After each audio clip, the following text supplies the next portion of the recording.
Good morning, everyone. Thank you for day 2 of the Joint Education Administration and Instruction Education Committees. Thank you all for being back today and for our committee members. Had a long day, I think 7 hours maybe. A lot of information, and I had to take an aspirin when I finished last.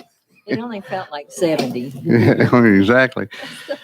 Oh, well, but let's start out before we have our pledge and invocation with the clerk. Call the roll on. You can start out with the Education Instruction Committee. Representatives Sapicki, Dixie, Griffey, Harris, Here. Houston, Hicks, Manis, McKenzie, Here. Parkinson, Reagan, Rudder, Sparks, Warner, White, Vice Chairman Weaver, Chairman Moody. Here. Mr. Chairman, you have a quorum of the Education Instruction Committee. Excellent. Okay, the Good job. Education Administration Committee. Representatives Baum, Carringer, Cassada, Sapicki, Clemens, Cochran, Darby, Gillespie, Hakeem, Haston, Lafferty, Love, Parkinson, Reagan, Vice Chairman Hurt, Chairman White. Here. Mr. Chairman, you have a quorum of the Education Administration Committee. Great. Thank you, everyone. So we get started, and we're co-chairing this morning with Chairman Deborah Moody, and you would like to start the committee out with a pledge. Yes, sir. If you'll please stand with us.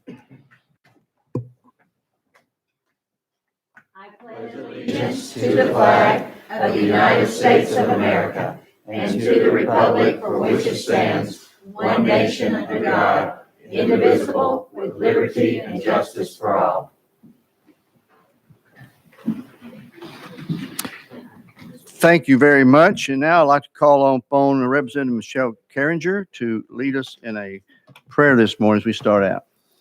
Thank you, Mr. Chairman. I'll bow.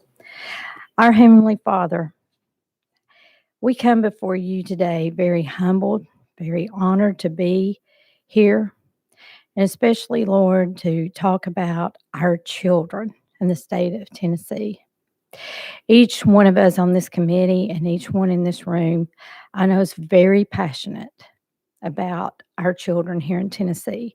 Father, I just ask that you give us all the wisdom and, Lord, the passion and the desire to always want to put our children first above all of our needs or our wants. The reason we're here is our children, Father, and they need us more than ever to be leaders and servants, to push for what is best for them in order for them to be able to graduate from our education system, to be able to have a life and provide for a family someday. And Father, I just ask that you give us all the strength, Lord, that you can to make sure that we stay passionate and caring, and that Tennessee becomes, my desire and passion is to see Tennessee become the number one state, Father, that everybody knows we care about our children. And so, Father, we are up against so many obstacles, Lord, that we never ever dreamed would ever happen from the time that I went through school. So, Father, I just pray that you be with all the families in the state of Tennessee, those who are working hard and trying to raise their children. And, Father, I just ask that you lead and guide us and direct us in all we do. For it's in your most blessed and precious name. Amen. Thank you very much. Thank you, Representative. Members, as we get started, I'll recognize if anyone has any announcements or recognitions. What I would like to start out with, I want us to continue, I meant to mention this yesterday, but continue to remember those in Waverly and Humphreys County, where they lost 2 schools and a lot of their central office during the flood a couple of months or so ago. I won't say luckily, they were blessed that it wasn't on a weekday when the kids were being in school. We lost a lot of children besides the loss of lives that happened. And so we want to remember them. And also wanted to give a shout out to the Putnam County High School. I think more and more we stand up for our beliefs, and these children in the Putnam County are standing for what they believe in. And so I just want to say thank you, congratulations for your stance. Representative Sabicki, you had a I do, Mr. Chairman. Members, we know that Chairman Reagan recently lost his son, and he just has lost his sister too. So if you will keep Chairman Reagan, he's not here today, if you will keep Chairman Reagan in your thoughts as his family goes through this grieving process, and just hopefully we can support him even more when he comes back. Thank you. Thank you very much for that. Any other members have a recognition or Representative Weaver? Thank you, Chairman. Members, I was just made aware that Representative John Crawford is in the hospital. So we need to keep him in our prayers as well, that he gets back in the saddle again and gets out of that hospital. Absolutely. Let's keep him in our thoughts and prayers. And Representative Love? Thank you, Mr. Chairman. Certainly want to recognize that we have at least two, I think, members of our Metro Nashville School Board here. If they'll stand, please. Glad to have them here with us this morning. Thank you very much. Anyone else have a recognition today? Make sure we, of course, have guests that are our speakers this morning. Let me start out on kind of a lighter note. Like y'all like to do a lot of reading, especially about history. And it just, I think it's worthy sharing in here is how, as we go through life, how we treat each other. It always, we can do what we need to do, but we are not the ones connecting the dots, how our Creator uses us. And I was reading a story the other day, it was back in the late 1800s. And there was a member of Parliament from England. He had a speaking engagement in Scotland.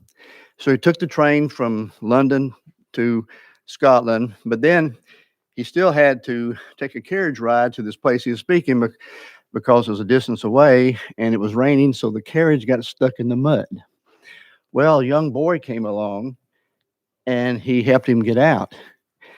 And he hooked up his carriage to the other one and pulled him out. This member of Parliament said, "Can I help you, son? Can I pay you?" He said, "No, sir. I'm glad to do it."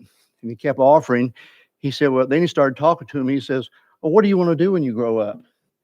And the young man said, "I want to be a doctor."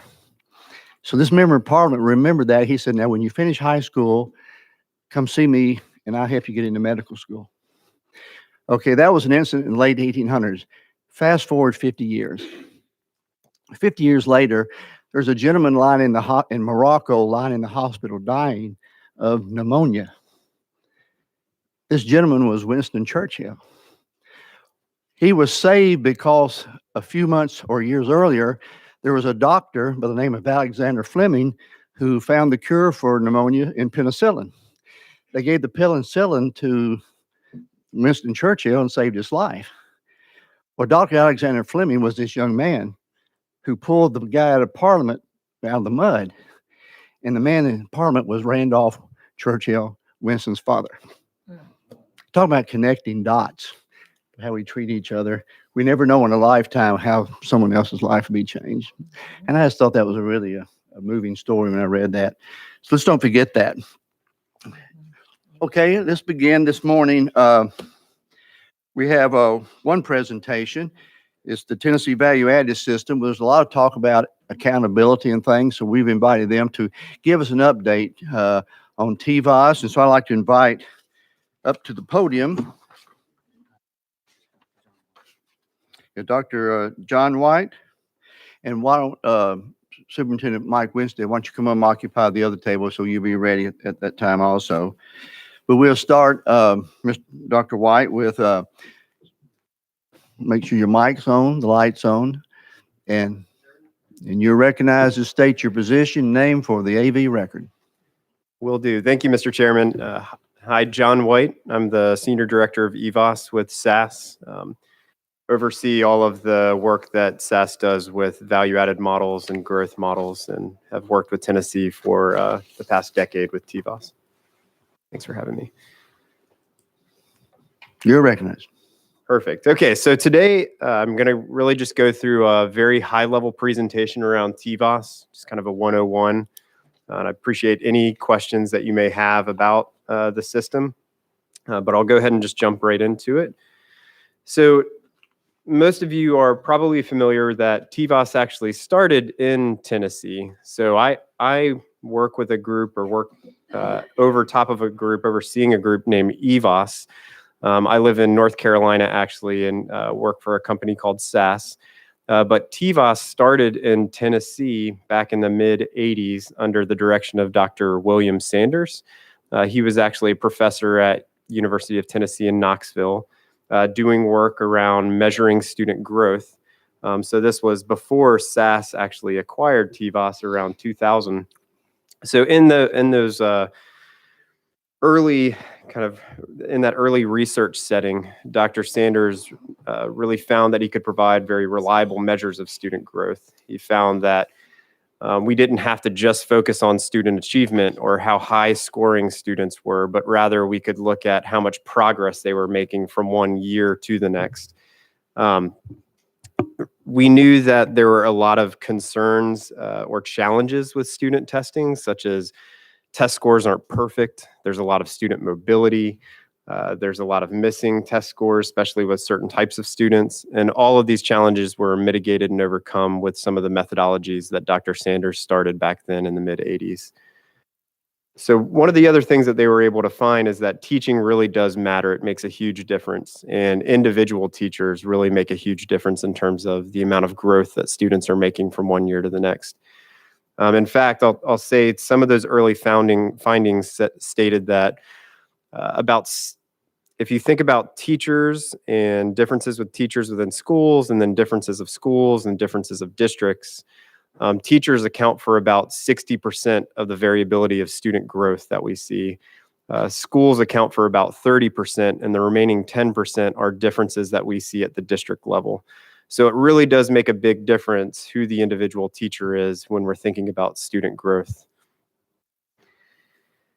They also found that unlike achievement measures, student background characteristics weren't as related to student growth. So we all know that with achievement measures, these ideas of percent proficiency, if we look at socioeconomic factors or demographic characteristics, those tend to be related to achievement type measures. But when we look at student growth, we don't see that relationship as much. And I'll show some slides to demonstrate some of that in just a minute. I will say that Tennessee was the first state to produce value-added measures or growth measures statewide. Back in 1993, it started at the district level. So the state had district reports sent out to all LEAs or districts. In 94, there were statewide school level reports. In 96, there were statewide teacher level reports. So measuring growth down to the individual teacher. In 2000, that's when SAS acquired TVOS. It became known as a more generic version of EVOS. We actually have 7 statewide implementations at this point in various states, and measure value-added models or growth models, implement value-added models in those 7 different states, and all very similar to the system in Tennessee. So to make some of those points about achievement and poverty levels, so they found early on, as you can see with this slide, that there tends to be a relationship between achievement and the percentage of students that are economically disadvantaged. Every one of these individual dots represents a school in the state of Tennessee. This is information specifically for math from the 2019 school year. So what you'll notice as you go from the left to the right is that the percentage of economically disadvantaged students increases. And you'll notice that there's a downward trend in that achievement level that's on the vertical axis. So from the left to the right, we can see there's a slight downward trend. Now I'm going to switch to growth instead. And what you'll notice is that relationship tends to flatten out. So we don't see as much of a slope downward when we move to the higher poverty schools. Again, each one of these individual dots represents a school in the state of Tennessee, and this is growth data from the 2019 school year. So you'll see from the left to the right, this expectation of growth is defined as that 0 line, that darker line right in the middle. Well, the darker line in the middle of the graph. And you'll notice that there are schools above and below that line across the entire spectrum of poverty.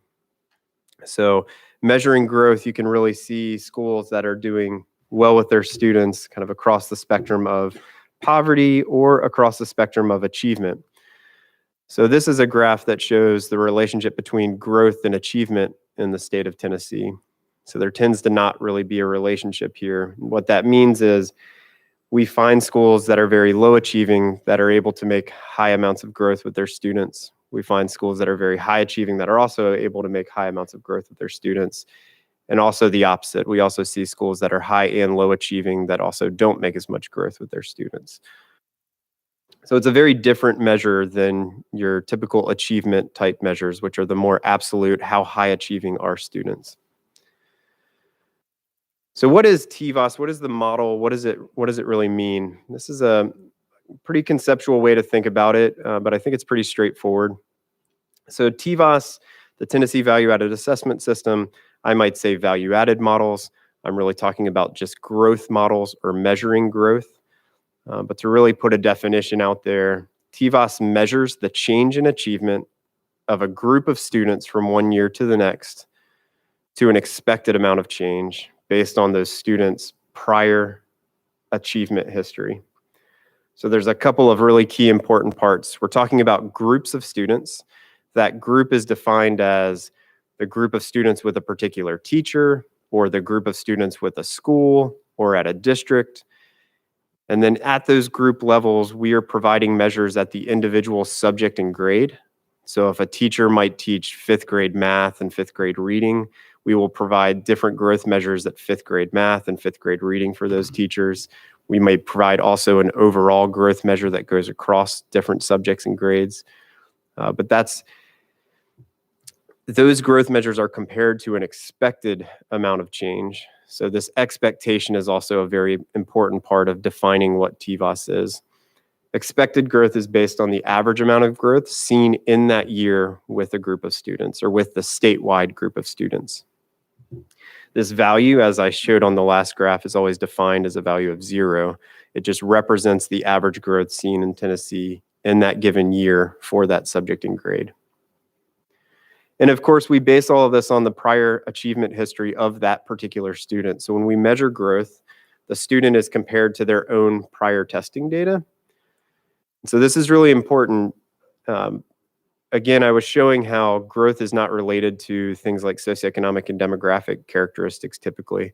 And the reason that's the case is those factors have influenced the prior achievement data of those students. So by taking into account each student's own prior achievement data, we're factoring in any of those influences to the extent that they were already factored into their prior achievement scores. So we're kind of comparing them to themselves, if that makes sense. They're serving as their own control is another way to put it. So because we can take into account all of that prior testing data, we're not seeing these relationships with things like poverty in typical times. So as a really simple example of what we're talking about here, let's say we have a group of kids in 4th grade and they tested on average either with a teacher or a group with a school or a district. Let's just say on average they were at the 50th percentile. So the 50th percentile relative to all the other students in the state of Tennessee. And so if we followed that same group of students to the next school year, in grade 5. So we measured where they were at the end of grade 4. Now we're looking at where they are at the end of grade 5. That group of students, again, may be all with a certain school. If that group on average were around the 50th percentile again, then they've kind of maintained their same relative position with respect to student achievement. We would say they made expected growth. Let's say they moved up to the 55th percentile. So they've increased their relative position. We'd say they've exceeded expectations or made more than the expected amount of growth. Or if they drop down to the 45th percentile, they may have lost ground relative to everyone else and they did not make as much growth as expected. So conceptually, this is pretty simple. We're measuring growth, again, for the group relative to an expectation based on the student's prior achievement history. And that is how growth is defined. The implementation of doing a system like this, though, is much more complex than this conceptual example. And it's much more complex because of things like student mobility. So students move from some school, like students could move within a year from one teacher's classroom to another. They could move from one building to another. They could move from one LEA to another. We know that that happens, and it happens with certain types of students more than others. We know that there's missing data. So some students didn't get a chance to test. We know there's a lot of missing data right now from the 2020 school year, for example. We have to be able to accommodate things like that within these methodologies. And we also know that student test scores are not perfect. And what I mean by that is there's measurement error in those test scores. So we never base anything on one single test score of a student. We try to use as much testing data as possible to mitigate some of these concerns around measurement error. Again, this idea of measurement error is just that a student test score is not a perfect way to say how high achieving or low achieving a student is. It's just a measurement. We know it's not perfect. We acknowledge that within a system like TVOS. Okay, so these growth models or value-added models, they produce a growth measure. So again, this is how much growth was made relative to this expectation. But these are statistical models. So along with that growth measure, they produce something called a standard error or a measure of precision around that growth measure. So in using both of those values together, we can provide confidence intervals around that growth measure to say how sure we are the amount of growth was the amount that we saw. And we use those measures together, or that idea of a confidence interval, to interpret the growth measure and categorize the growth measure. And we do this because we want to protect educators, whether it's the individual teacher, whether it's the individual school or district. We want to protect them against any type of misclassification when it comes to this categorization.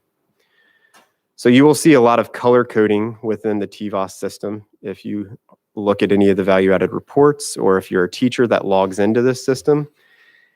And you'll notice that there are 5 categories. These categories are level 1, 2, 3, 4, 5. For example, the level 5 category says that there's significant evidence that the school's students made more growth than expected. If we're talking about a teacher level measure, then there's significant evidence that the teacher's students made more growth than expected. Being at level 5 is identical to saying something like a 95% confidence interval is fully outside this value of 0 or this expectation of growth. It's the exact same thing as stating that. And what I'm just trying to point out is we absolutely acknowledge and use the fact that these measures are not perfect. There are levels of precision around them to categorize the value-added measures. So when we do have enough evidence that the measures are indeed above this expectation of growth, we will categorize them at level 5. When we do have enough evidence that the value-added measure or growth measure is below the expectation of growth, and we'll categorize that as level 1. These level 2, 3s, and 4s, level 3 is really that we don't have enough evidence to say anything different than the expectation of growth is happening. Level 4 is we have some evidence, there's moderate evidence, but it's not statistically significant evidence. So there's a granularity built in to the categorization that's always been there with TVOS. So that's how you would interpret these growth measures and value-added measures. Now, when SAS acquired TVOS, one of the big reasons one of the big things that they changed when they acquired TVOS was they started into this endeavor of creating a web reporting system so that they could put this information into the hands of educators. So prior to that point, back in 93, 4, and 6, they were producing these district school and teacher measures, and they were printing them off on line paper and shipping them out to all the LEAs to be distributed to people. But there had to have been an easier way to do that. So what they did was built a web reporting system. All educators in Tennessee have login credentials so that they can log into this system to view various reports. So TVOS is obviously used, and I'll get to this in a moment, in accountability systems and teacher evaluation. However, there's also a whole reporting suite that teachers can log into and principals and administrators can log into to use the data in various ways. Based on who is logging in, they may be able to access different types of reports. For example, if you're a teacher, you can see your own teacher's report. If you're a principal, you may be able to see the teachers that you kind of oversee and their reporting. And you can also see individual student level pieces of information. So how is this really used by the field and educators? This is an example of a value-added report at the school level. It's showing you what the trends are in growth and achievement data. We try to start things very high level for the field in terms of people interpreting this information. That's why you see it's just a color-coded set of information. However, there's abilities to kind of layer more data onto that. You can see all the actual numbers that go into things. You can see other achievement data that goes into this. So there's a lot of different information that's available at the school level. You'll see here there's reports for grades 5 through 8 in 2021 for English language arts and then math. This is all just demo data. Other reports allow them to drill down further to see how well they're doing with different types of students. So in this report, we're looking at achievement groups and then the amount of growth that they're making.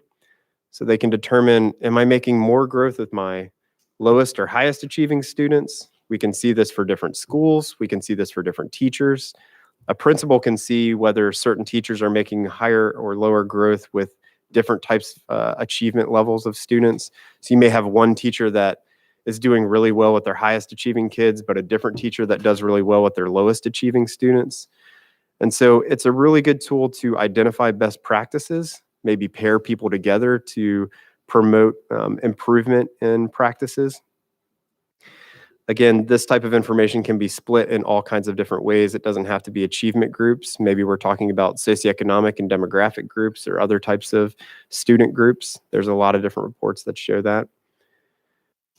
You can, as a principal, look at the effectiveness levels or the growth measures for all the different teachers that you may have within your building. And you can see the distribution of those growth measures.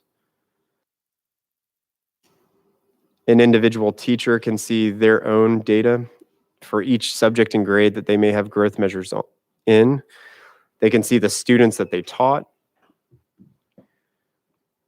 We also have other reports that promote equity. So these reports look at, what percentage of my students that were at risk were paired with highly effective teachers? Or what percentage of my students that were not at risk were paired with highly effective teachers? What percentage of my economically disadvantaged students get paired with highly effective teachers versus what percentage of my non-economically disadvantaged students get paired with highly effective teachers? Principals can see this for their building. District leaders can see it for all schools within their district. The state can see it for all districts to see what these equity gaps look like. There's a lot of different information. This is just kind of a small group of some of the reports that are available. And I want to be clear too that, all these growth measures are very almost reflecting upon the past. So it's how much growth was made this past school year, but we also have more proactive reports at the student level, especially. These projections, as we call them, provide likelihoods of success on future academic benchmarks for students. So we can give probabilities that an individual student will be proficient on their next test based on all their prior testing data, as well as an average schooling experience as they move forward. We aggregate that data up to the school level to see what percentage of your students are likely to be proficient. This helps with resource allocation if we're thinking about different subjects and grades. So again, there's a lot of different information embedded into this system. The reporting system itself was developed as an informational resource for educators, so they can view all kinds of different reports within that system depending on what level of access they have. That access is managed at either the district or the school leadership level. In addition to all these more improvement purposes or just kind of viewing outcomes that happen throughout the school year, Policymakers have included TVOS in things like teacher evaluations, state report cards, federal accountability, higher education report cards, and other local systems. I do want to say that there's a difference between the policy side of how TVOS is being used versus the underlying methodologies and analytics that are used within TVOS. We, SAS, are not deciding the policies for which EVOS or TVOS is used. That's up to the states to decide. As I said before, we work in 7 different states and statewide implementations. The policies in each of those states are very different from one another. Those are all decided by local policymakers. So there are very different ways that people are using this information. So what about 2021 and COVID, and how is this different this year? So obviously there's missing 2020 assessment data. So that definitely changes things a bit. And we also know that student learning conditions were very different in the 2021 school year, or from 2019, well, really from March of 2020 until now. So the models typically are the same, except there's some pretty important differences in terms of interpretation for a year like this. So as I said before, that we were looking at a change in achievement for a group of students from one year to the next. Instead, at this point, we have to look at a change in achievement for a group of students from 2019 to 2021, because we don't have that missing year of testing data in between. So we can still measure this difference. There's just a larger gap in time that's happened. We also know that fewer students took the assessments in 2021. Of course, we are measuring growth as right now for all the students that did take assessments. We are also helping some states look into the idea of low participation rates and how we can get better data as far as achievement information for those states based on the lower participation rates. I will say one other thing I just want to acknowledge. So in some of the graphs in the beginning, I showed that growth and things like poverty typically have little to no relationship. And I can tell you undoubtedly that taking into account all of a student's prior testing data, if we add the information that the kid is also economically disadvantaged at the student level, we don't actually gain that much more information about the student because it's already embedded in all their prior achievement data when we're thinking about where they're going to score this next coming school year. And what that typically means then is that when we look at things like growth versus the poverty levels of school, there's school poverty levels, that is, we don't see a general relationship. However, it could be the case in times of COVID, and I'll say that it is something that we are seeing this year in all of the preliminary results, is that when we look at the poverty levels of schools, as you go to a higher percentage of economically disadvantaged, those students tended to not make as much growth in the 2021 school year. It's very unfortunate. I think a lot of this has to do with all of the school disruptions. I think what it also points out to me is the idea that, schooling makes a huge difference in terms of these students making growth and what they're able to do throughout the school year. So I think it's going to be very useful information as we go through 2021 to measure what growth looks like and what differences we see in the 2021 school year relative to all the other school years that you have TVOS data. It can help us understand how our students grew in comparison to other schools. So some schools compared to others, where did we see students not make as much growth? Is it where there was more remote learning happening? Did students make more growth where there was more in-person learning? All of these things can be looked at with TVOS and the data that the department has available. We know that certain student populations, whether those are based on racial categories or economically disadvantaged categories or potentially English learners, some populations didn't do as well through COVID as others. We can certainly reflect on a lot of those things that have happened. But I think the important part here is TVOS can really help us understand what has taken place over the course of from 2019 to 2021 with all of the school disruptions with COVID. And I think it's important for you to continue to measure that information to see how things are going to change as we move from 2021 to 2022, to hopefully see those relationships again disappear as we move forward. So I'll pause there for questions. I'm happy to answer anything in more depth with TBOS. Thank you very much, Dr. White. Appreciate that. Yeah, we wanted TBOS or SAS to come in because we talk a lot about in committee TBOS, and we'll make sure our members feel comfortable with what the term is. And basically TBOS is Tennessee using data. We pull data together so that we can see better how to perform as a state and educate our students. So does that be a fair statement? Yeah, I think that TVOS is a way to measure the outcomes of students in the state in terms of growth, so that they can reflect, so educators can reflect on different practices that may be occurring at the local level, to understand what's changing in terms of achievement, where are they making more or less growth with students. Thank you. Okay, Representative Hakeem. Thank you, Mr.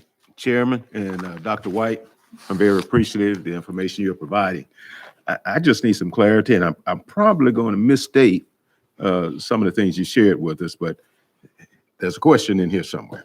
Sure. I think that poverty, not saying that's where we want it to be, stay at a certain level, but it's a constant for a group of students. Sure. In this discussion. Okay. And when we deal with accountability, I'm thinking in this instance about teachers. If that poverty piece is constant, and it takes many different forms, how can we hold that teacher accountable for the different variables in what we call poverty? So thanks for the question, Representative. I would say, what people know about achievement measures is that achievement and poverty, right now at least, tend to be related to one another. And so if you were purely only measuring achievement and trying to hold teachers accountable to that, then teachers in higher poverty situations would not perform as well if that's what the accountability measure was based solely on. However, growth is something different than achievement, and growth takes into account all of the prior achievement data of those students. And since poverty is embedded, and I think we can all agree, the poverty level of one individual student might be very different than the other student they're next to, even if they're both considered, in a data perspective, economically disadvantaged. But the point being, because we take into account all the prior testing data at the individual student level, that poverty level is kind of embedded into their prior data. So then when we compare their prior data to where they scored in the current year, poverty is kind of removed from the situation for that particular student because it's already embedded in all their prior testing data as well as their current data. And so when you're measuring something like growth, that's why you don't see as much of a relationship with poverty levels, and why in some of those early graphs I was able to show that you find very high growth and low growth schools kind of at every end of the spectrum when it comes to poverty. All right. Thank you very much, sir. Thank you, Mr. Chairman. You're welcome. Thank you, Representative Parkinson. Thank you, Mr. Chair, and thank you, Dr. White. I just need you to expound a little bit more on that and maybe explain it in fifth grade level for myself. Just keep going. Sure. Well, yeah, because I'm a little bit confused. When you said that there's no correlation between poverty and growth, right? And I think about those students that are highly transitional, that are moving from school to place. I think about those schools that have a hard time finding the most effective teachers because of the communities that they're in. I think about all of these factors, and so I'm trying to draw the correlation between poverty or the lack of a correlation based on what you said between poverty and growth. Can you help me with it? Sure, Representative. So let me try to start at the student level again. So when we look at growth models for a state, let's say we take all of the students that took the end of course biology test in a given year, and we look at all of their prior testing data. So we're talking about, we're going to take into account at the student level all of their, grade 3 through 8 math, reading, science, and social studies data. So to the extent that poverty has influenced the students' prior test scores, because it likely has, right, because of all the same reasons that you mentioned, that is embedded in their prior test scores. So this poverty level for an individual student has already impacted what's happened in their grade 5, grade 6, grade 7 test scores.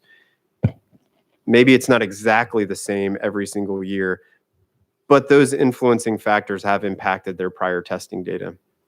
So what we see is, if we have 2 students in end of course biology, and we look at all of their prior testing data, and if I say every single one of their test scores, I mean every one of them leading up to end of course biology is exactly the same. So they have the exact same test.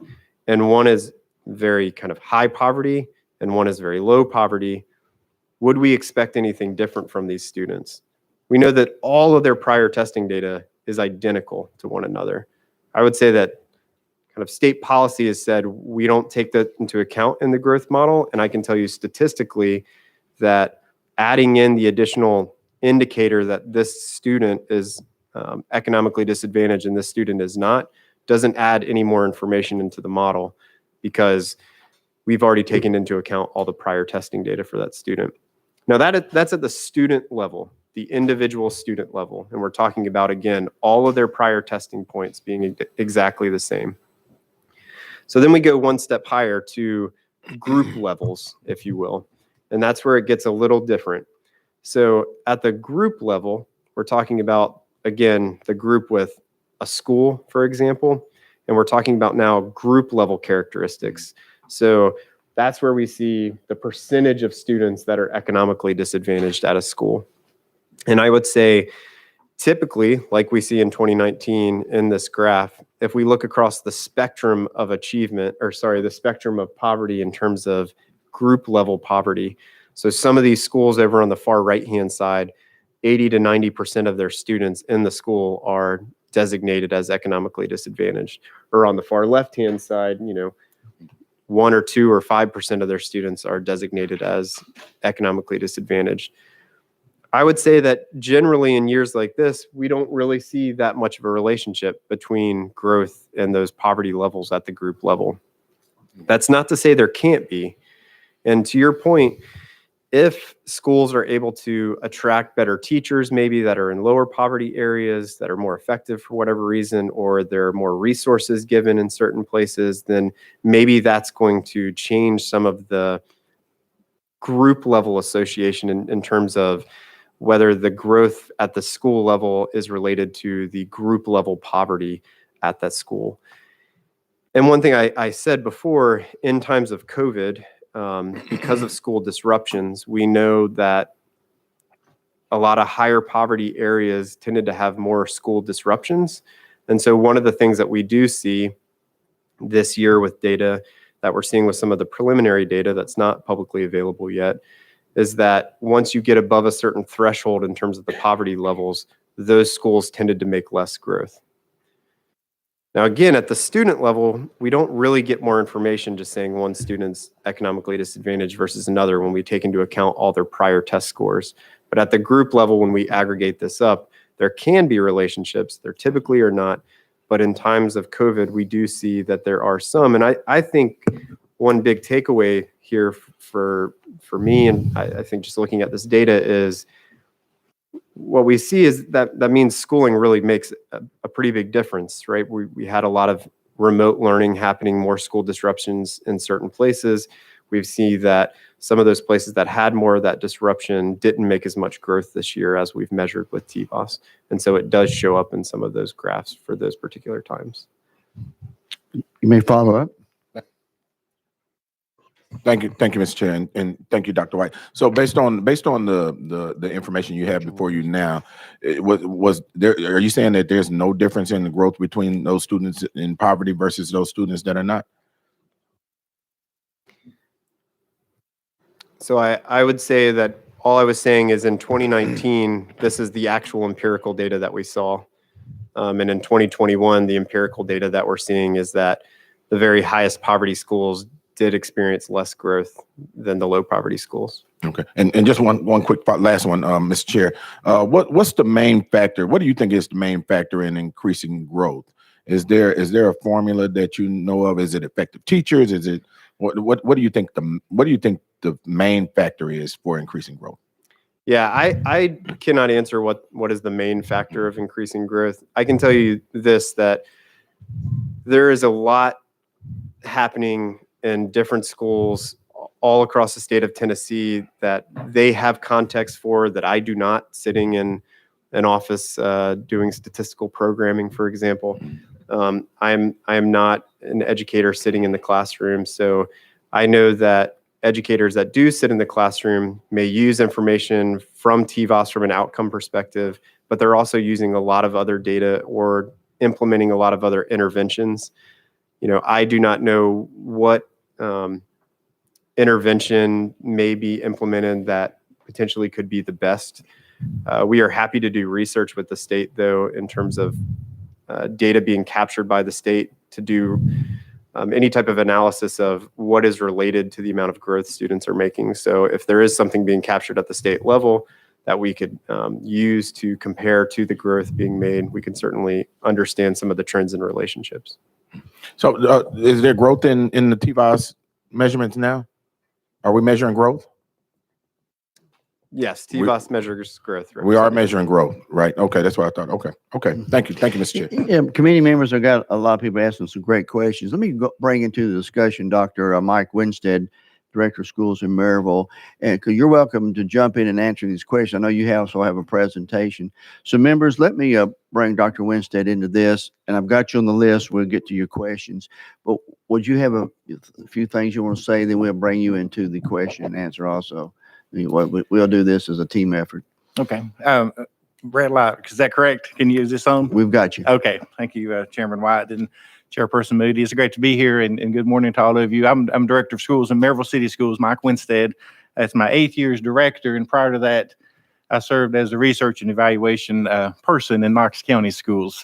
As a teacher during 92, 93, 96, when those reports came out, I was on the receiving end of the first TVOS reports as a high school math teacher, and then moved into research and evaluation and oversaw that work for 8 years. And I'm a champion of growth data. I think it's vitally important. And coming from Maryville City Schools, that's maybe a little bit unusual. We're one of the highest achieving schools in the state. All 7 schools are reward schools, a Blue Ribbon School award winner this year, and as well as last year. Very high achieving, very proud of our achievement, but more proud of our growth. We're a level 5 district and growth across the board. All schools are level 5, and that's the expectation. I know there's always that conversation of, we need to just focus on achievement. Achievements, they've got it's like playing a game. You're playing a sporting event. You win or you lose. And I think from the student perspective, there are a lot of times throughout their schooling career where that's absolutely the case. There's a lot of high stakes tests from kindergarten all the way up. Every time you take a test, it counts as your grade. Throughout the year, those are high stakes. You win or you lose. You take the test, you got to show that you've shown mastery. And if not, you get dinged on your grade. We have that happen on the ACT. That's very high stakes. They win or they lose, and colleges look at that. Bar exam as we get into older folks. But if I'm trying to evaluate how my teachers are doing, how my schools are doing, how we're doing as a district, then it's not a matter of just achievement. I mean, that's one side of the coin. I can't just focus on achievement. I have to focus on, are we reaching all kids wherever they are? They could be low achieving, average, or high. Are we meeting the needs of all of our kids academically? All of them deserve, if they're going to spend 180 days with us, then they deserve at least a year's growth, or else we've wasted their time. and from the highest achieving kids. I know there's been comments, should we expect the same growth out of maybe high poverty students? We normally hear, Knox County especially, where we have all types of schools. I heard from both ends. I'm, inner city school, these teachers, and I hear from the West Knoxville schools, our kids are too smart to show growth. I mean, that's a myth created by teachers of those kids who couldn't show growth. We've got to have myth busters. We've got to use data to bust those myths so that teachers don't hide behind the fact that, well, my kids are in the 90th percentile, they don't have to show growth. And so then they drop to the 80th or 75th, they're still at the highest level of performance on our test, and we take credit for that. Well, they've dropped from the 90th to the 75th. You don't get credit for that, you get blamed for it. There's a problem there. They deserve to make a year's growth. And so I'm very, very happy. And I couldn't, that we have an accountability system, both for teachers with their evaluation system and for schools and districts that looks at growth, that factors in growth as a big component of that, because I think that's the only fair thing to do. We've got to have that. We've got to have that expectation that all Tennessee children, and it's not just the tested subjects, it's not just TVOS, from kindergarten all the way through with Spanish class, French class, all teachers need to be focused on developing kids and moving them forward from wherever they are, low, average, or high, taking them from that point and moving them as far as they can. Grabbing them by the bootstraps and moving them as far as they can is the approach we want to take. One of the things that came out of the special session, and I just want to thank you all for, is the out of the Literacy Success Act, the last section of that, for the first time, we're going to have individual growth scores for our K through 2 teachers from the universal screeners that each district has adopted. Because that's huge. I would be one to say, as we look back 3 to 5 years from now and we see our literacy scores have gone up, that individual growth score piece of that legislation might be the most significant piece of it all. When first and second grade teachers now are held accountable and can see the growth of their 20 kids, we're going to see a difference. We're going to see a difference across this state. So, and I will just say in response to some of the questions, I think the data, we have the statistical model, which can say some things, but at the end of the day, what I've always found to be the best with teachers is show the data. If they say we're too high achieving school to show growth, then let's look at all the high achieving schools that show growth. I mean, we can go to any percentile. I can say, all right, we're at the 70th percentile. And look at there's a wide range of growth in that 70th percentile band. There's some that are making the growth, some that are not. Some that are making it at the 40th percentile of poverty, that some make it, some not. So let's look at that and say, regardless of where we are, it's possible. And we're showing that it's possible all across the state. And so that ought to be the expectation, wherever you are, that you take kids and move them at least a year. Thank you. Let's go back to our committee. Representative Cochran. Thank you, Mr. Chairman. Yeah, I've got a couple of questions. So one is a perception I think that teachers have on growth scores. Now, I'm going to ask you to either debunk it or tell me, is it true? So if you have a student who consistently tests in the 99th percentile, truly highly achieving student every single year. So they were in the 99th or 98th percentile in 7th grade, and then they moved to 8th grade. There's the perception by that teacher of, dang it, gosh, I'm really glad I've got this smart student, but I've got about 1% opportunity to show growth there. And I understand that concern. I don't understand how, if you have that consistently high achieving student and you've got them in the 98th or 99th percentile in 7th grade, how does that student help that teacher's growth score in 8th grade? And then I've got a follow up after that, but answer that first if you don't mind. Yeah, thanks, Representative. This is a great question, and I think it's a really important one. So when I talked about value-added measures before, I kept saying the phrase that we're measuring the growth of a group of students, right? So we don't measure growth specifically for the individual kid and conclusively say they did or did not make growth. And so in your example, just to answer your question directly, if the kid's testing at the 99th percentile every single year, Can that individual student make as much growth as another student? The answer is no, of course not. If they're testing at the top of the possible test, and can they increase in a value high enough to show, the highest possible amounts of growth? I would say no. We can take that down to the other end, right? Kids at the first percentile, can they fall as much as any other student? The answer is no, of course not, right? They're already at the very bottom of the test. They're testing at the very, very bottom level. So in both of these cases, yes, you can't grow higher, you can't grow lower, but teachers have groups of students. And what we see is, just like in this example at the school level, and we could show you the same thing at the teacher level, is you don't have a group of students that tends to be at the 99th percentile. You may have them high. They may be up at the 70th percentile, but that means a lot of those students can show plenty growth to say that we have evidence that teachers are making more than expected with that very, very high achieving group of students.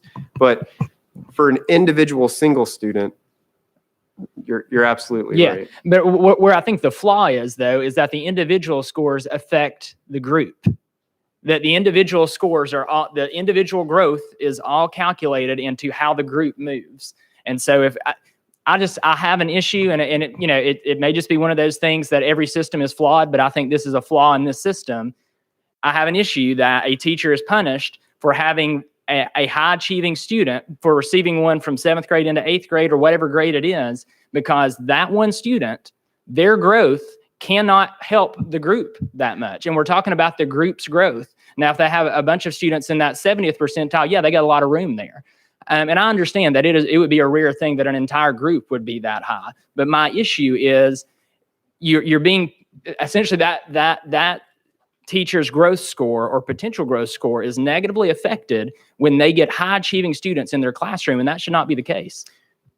Yeah, thanks, Representative. So I wouldn't necessarily say negative in maybe a mathematical sense, merely expectation of growth being a value of 0. If that student maintained their same relative position, they would be at a value of 0.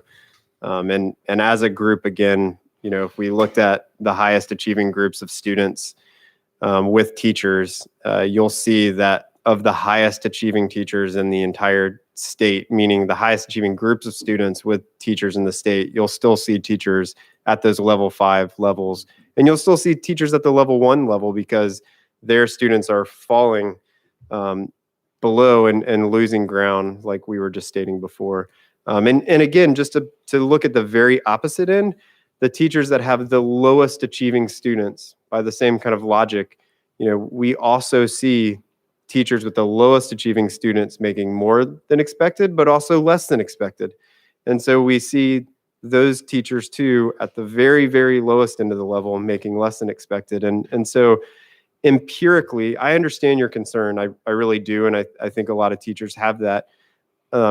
Empirically, it's not something that we're seeing in terms of the outcome measures, those teacher level measures being impacted by that. And I'll also just state that, theoretically, you could put a test out there that doesn't have a top, right? There could be a computer adaptive assessment that basically has no ceiling in it whatsoever. That's more of a measurement aspect of the system, of the testing system itself, less of a, purely an issue with the growth measure. So if the data, the testing instrument itself supported the notion of there is no cap, then I could say to you, a single student could always score higher from one year to the next. And then my last question is just, I guess, kind of on the opposite end of the spectrum here. So I know we have a lot of level 5 schools based on growth, and that's great. And I think that's a good one aspect to look at. But one concern I have is, are you able to hide behind that? Because you have level 5 schools based on growth who also have 30% of their students reading on grade level. You know what I mean? And so you've got, well, congratulations on your growth. But going back to that achievement versus growth, I don't think we want to talk about growth being that much more important than achievement. Ultimately, at the end of the day, I want to know, can you add, subtract, multiply, and divide, and can you read, regardless of how much you have grown from one year to the other? Yeah, great point, Representative. I would say that, what you're getting at, which I would wholeheartedly agree with, is that growth and achievement are both very important. I would say they're measuring just two different things. And I think depending on, I'm not stating what the goal should be by any means, but depending on what the goal could be in terms of stakeholder goals, maybe it's more important to look at one or the other, depending on what you're And I guess I just make that comment in response to just what was said earlier about, well, we don't care about how high your achievement is. We want to know how much how much you've grown. Even if you've got high achievement, we want to know how much you've grown. If you've got high achievement, that's really good enough for me. You know what I mean? I mean, obviously, I want that growth score to be good too. But if you're knocking the top out of tests in reading, math, and all those key subjects, your level 3 growth score isn't as important to me. Are you producing students who can be successful in society is my ultimate concern. And so I don't know, like I say, I understand the value of the growth score. I don't believe that it's more valuable than achievement, but thank you. Yeah, Dr. Winstead, would you like to address any of that question? Well, I do think both are very, very important. Absolutely agree with that. But I think, your example, Representative's example of, 30% reading on grade level with low growth, but we could also have a school, 70% reading on grade level with level 1 growth. And we have that in this state. And where I would send my 3 kids would be the school that's going to grow my student so that they're not wasting time. I guess the question is, are the schools achieving that result because of what's happening in the classroom or in spite of what's happening in the classroom? And I think both of those things are happening across the state, and we have to be careful of what we reward. I guess I want to send my student to the school that's going to teach them how to read. Representative McKenzie is next on the list.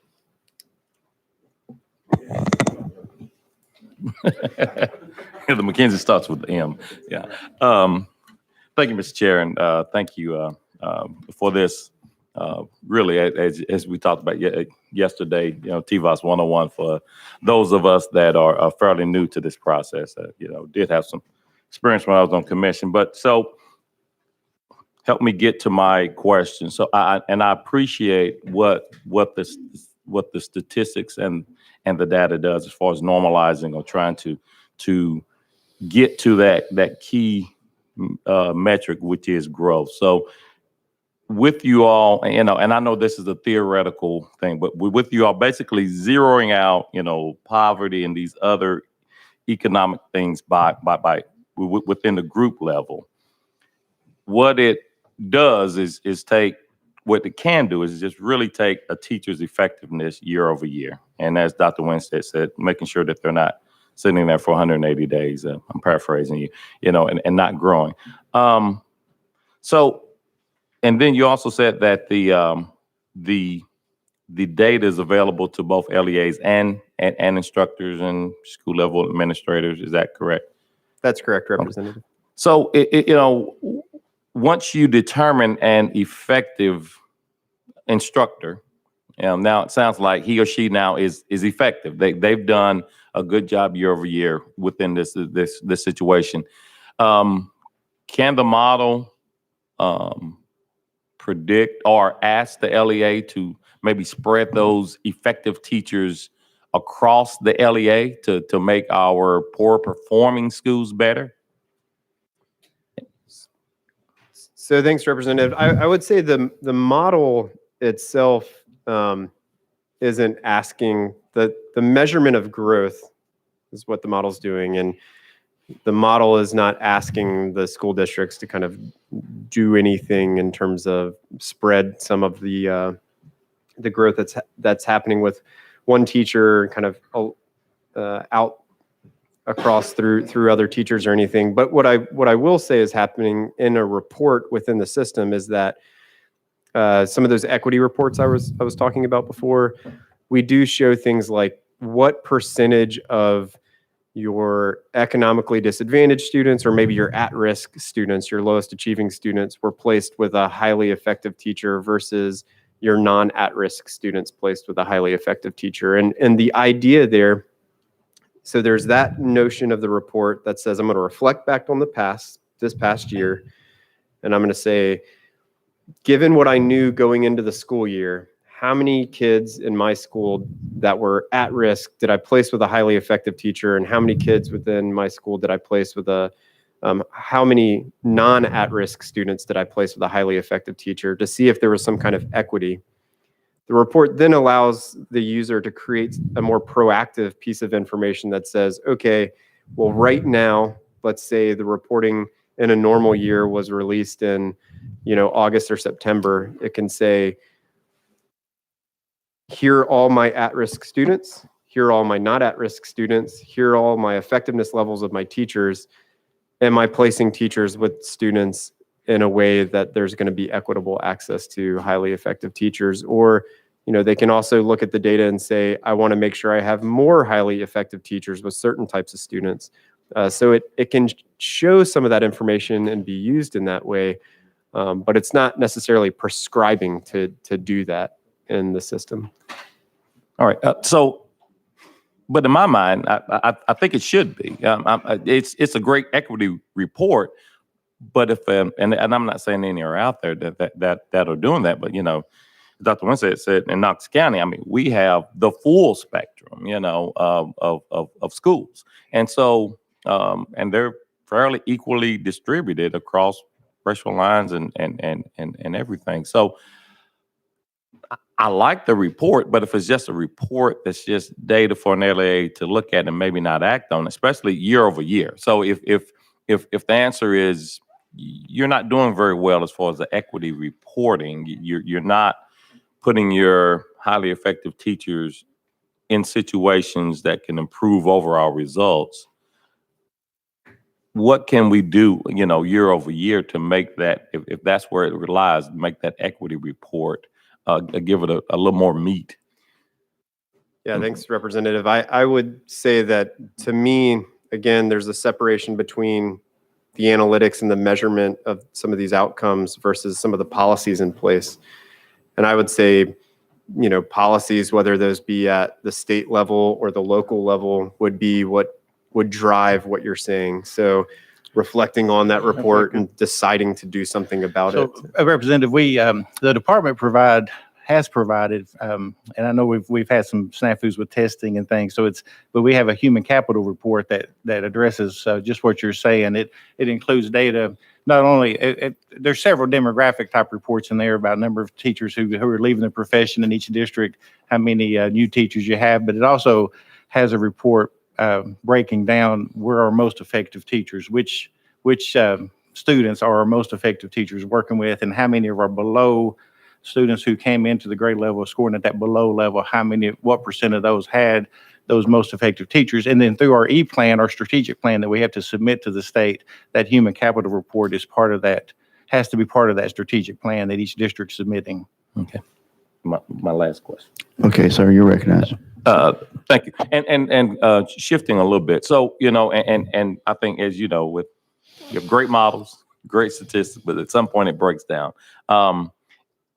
And I think a breakdown in this one is what you just pointed out with the latest data, with the COVID data, in terms of how it kind of didn't follow the model and the socioeconomic growth. The poor students didn't do as well, and I think it gets to what my colleague from Memphis said, that there's a stratification. There are different types of poverty, and I think this COVID situation pointed that out. There's some folks that are poor but still could be effective, from a virtual learning, and there's some that may have a 2-year that they're keeping while they're not, just as a wild example. But I think at some point it is classroom. I wholeheartedly agree that the classroom is extremely important, especially in our areas. But I don't think that's the only reason that we saw a downward trend, a shift in this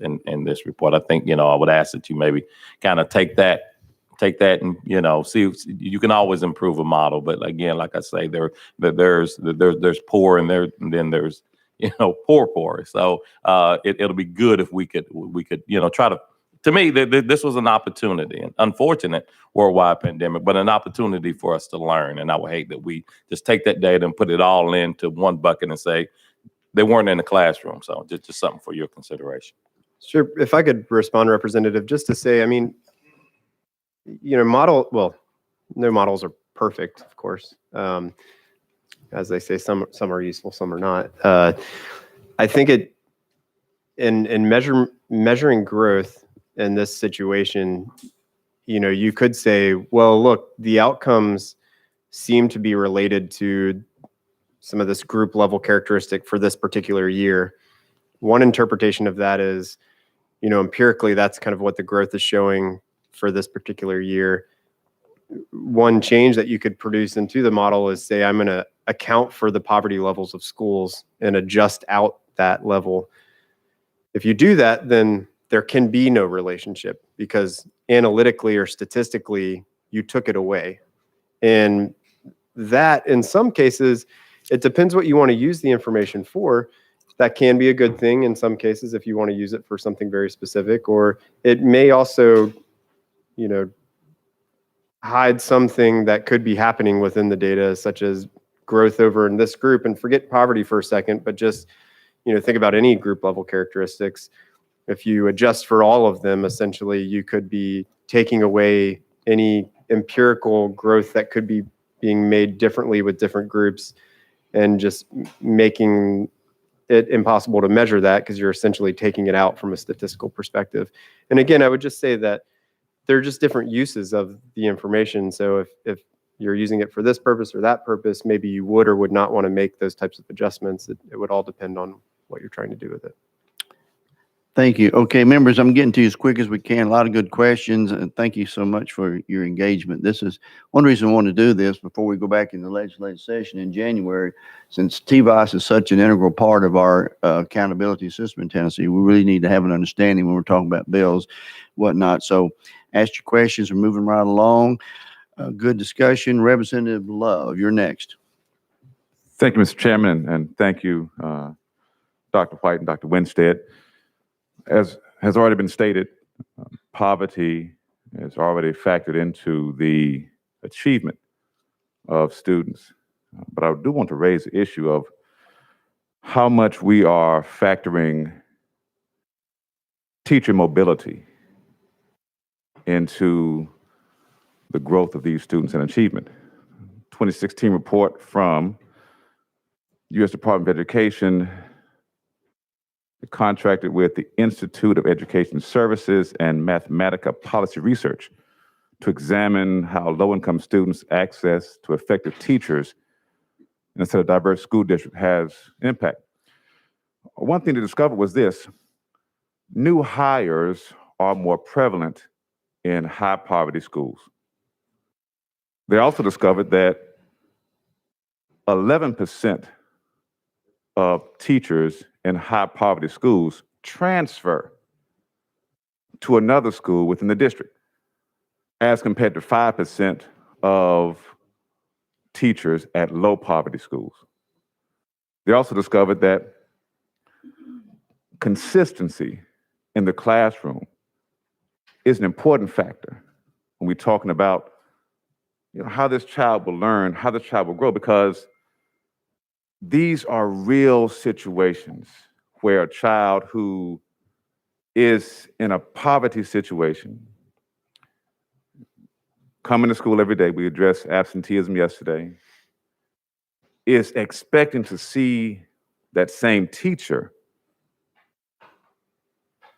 the rest of the semester. Full transparency. I have a school in my district, and that's why I'm glad my school board members are here.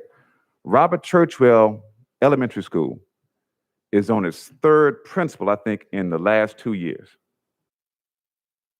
Principal just got here in August and is now gone. Said, wasn't a good fit, I gotta go. Now, the importance of this is that Robert Churchwell is right in the middle of the zip code 37208, which I won't belabor you with the report about high poverty and low parental income that the Washington Post report from March 2018 lists out, where America's prisoners are born, identifying that in that zip code, if you're born there, you are 7 times more likely to go to prison before the age 30 than anybody else. Why is that important? If the principal keeps rotating and the teachers keep rotating. And parents are doing their best to get kids there. Teachers are trying their best to teach. There has to be an impact on the students' achievement and growth if they see a different principal every 2 years. If the parents just get used to trusting this principal and this teacher with their child's education, and then that teacher's gone, that principal's gone. And I know this was a long introduction to my question, but do you see a significant role that teacher transfer and mobility plays in a child's academic achievement and growth? Yeah, this is a great question, Representative. I would say that SAS has not been asked to do any research within Tennessee on teacher mobility or principal kind of turnover or teacher turnover, and then the resulting growth outcomes that are measured by TVOS. But it's certainly something, if the state was capturing data on, and they probably do, that we could look at in terms of, you know, in this group of schools, are the ones that we're seeing making less growth tending to be those with the higher teacher turnover and principal turnover. It's certainly something that could be investigated with data like this. And I feel like measuring growth, and kind of to the last point to Representative McKenzie, you know, you wouldn't want to adjust this kind of thing out of the growth measure, because then you couldn't determine if schools like this were making less growth. And so, you know, in that case, this would be a use of, you know, kind of measure growth, achievement to achievement, 1 year to the next, and then put it alongside this other data that you're mentioning so that you can determine how much of an impact is this kind of thing happening with schools. Thank you. And just one more, if I could, Mr. Chairman. Yes, sir. Yes, sir. And the reason I lifted up is because I don't want to speak for my colleagues here, but I think that many of us probably experienced a situation where we had consistency in our teachers. Literally, I'm the fifth of 5 children. I'm the last one born. And it was a significant amount of peace for my parents and myself when they were sending me to the elementary school. And though I was several years behind my sisters, they told me before I went in, now they taught your sister. And so when I go in, the teacher says, I know your parents. I was your sister's teacher. Immediately, not only does it put me on notice for my behavior, right? But it also says to me that I'm in a situation where I am going to be nurtured and I'm going to be educated because there was a consistent level of education that my sisters received. My parents knew the teachers. Now, of course, you have some mobility. That's natural because teachers will leave, teachers will come, and that's a natural thing. But I think when we talk about high poverty areas, we must do something to at least factor in the role that teacher transfer and mobility and new hires play in getting highly effective teachers in front of our children. Thank you, Mr. Chairman, and thank you all also. Very, very well said. As I go to Representative Griffin, let me throw this out there. I'm trying to get my head, very good discussion. And I'm asking this seriously, Representative Love and Representative Parks and those who brought up the poverty. I understand exactly what you're saying, and I agree. But when we're talking about a tool like TVOS, which is a tool to let us know where we stand, is it a good tool or is it a tool, Representative Love, I'll just come back to you on that. That's what I'm trying to, his hands up first. Yeah. So that's my question. We keep bringing up poverty, but we still have to measure where the individual child is and where the individual teacher. So are you saying TVOS should not be there for that, or TVOS is good so we know? But I understand what you're saying, but help me out a little bit. The tool is only as good as we use it and the data that's put into it. So if they identify that Seahorse, I think I got it right, Seahorse Elementary in your presentation. I think so. Yeah. Right. Seahorse Elementary identified that you got some highly effective teachers and you have students at risk. But then it also shows there's a 26% gap, Yeah. right? If we just say, okay, well, we see that's 20%. Okay, all right, good job, y'all. No, you can't do that. You got to look and say, okay, now, how do we do our very best to make sure that we then put those highly effective teachers in the classrooms with those students who may have some other issues going on. And the beautiful thing about data, yes, there's outliers always in data. It's always going to be that bell-shaped curve out there, outliers. But in that middle part, you will have your 95% significance, right? To say that this group right here is statistically significant, if I use the right term right there. All right. You use that to identify that if we do this, then we might be able to mitigate some of the factors in that. That's what I think the beauty of the TVOS data can be if we use. If we don't, then we're just producing the data and we come back here next year and look at more graphs. Thank you. Let's go to Representative Griffey. Basically, I've mentioned his name, and he's Enthusiasm and calling my name, Representative Parker. I just want to expound on it, and I want to thank Leader Love for what he said too. I want to give you an example of where there's a flaw in what we're doing with TVOS. Let's say you got a level 5 teacher coming from an area that's not high poverty, right? And she's a level 5 teacher. She's effective, or he's effective, and we want that teacher now to take that effectiveness into a high poverty school or a high risk school, where there's a high level of transient students, chronic absenteeism, which we discussed yesterday. And so she gets to this school, and because in some cases the same student is not even there, not even showing up as much, or for whatever the reason is, or the student comes from another school, and when we know under this model, when they come from another school, those teachers are going that in the new school that the student comes to are going to be responsible for that student's growth, regardless of what he or she received before they got there, before they got to the school. They're going to be responsible for what how that student grows for the rest of that year in this new school that is a high risk or high poverty school. Right now, under this system, we're wanting a highly effective teacher to provide instruction to students with the lowest growth. But how is this fair to the teacher if all of those conditions are not factored in to how she is evaluated in regards to her his or her TPOS score?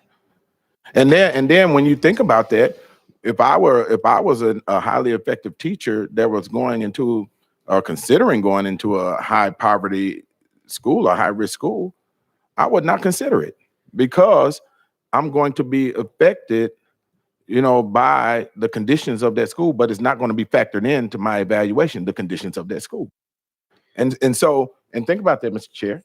We want the best teachers, just like under the iZone model. We want the best teachers in the schools that need the most help. But why would they go? And then when you do get one good teacher that's in that school that does get a level 5 or something, next year I'm out of here for burnout reasons, possibly, or other conditions, or dealing with possible disciplinary issues, or this, that, and other. And so that's where this model is flawed. And we cannot escape the poverty issue when it comes to evaluating, those teachers that are in these schools where it's high risk. Thank you for allowing me to answer, even with all your enthusiasm, Mr. Chair. Thank you. Let's go to Representative Griffey, and then after that be Representative Weaver. Representative Griffey, you're recognized. Thank you, Mr. Chairman. Thank you, Dr. White and Dr. Winstead, for being here. Let me ask you this. I'm start off with this, and I'll try to be brief, Mr. Chairman. Do you all know how many tests our teachers and students are subjected to on an annual school year basis, the annual evaluation assessments, whatever. Do y'all know the number of those that students and teachers have to administer on an annual basis? Just from the state, well. Yeah, let's start with the state. Yeah, yes. The state, national, all of them. How Yeah. many different tests are we subjecting? Well, we have the end of year T and ready test in 3 through 8, and then the end of course test in specific subjects at the high school level is the main battery of tests under TCAP program. And then you layer in the ACT and NAEP and things like that. So I'm counting 4 so far. Is it more than that? every year. So they take the ELA, math, science, and social studies. That's that's another one. That's the end of year testing for 3 through 8 students. Okay. Yeah. So most kids would have 4 a year. Some of the kids in some of the high school grades might have a few more. Okay. Here's what I'm getting to, and I think Representative Love, Representative McKenzie, and Representative Cochran we're all kind of getting to this point.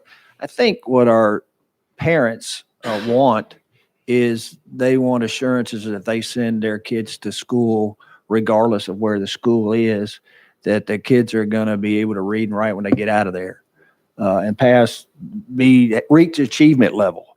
How they get there, that's window dressing to me. They want to know that their kids are going to be able to read, write, and do math and science, and that's what we want.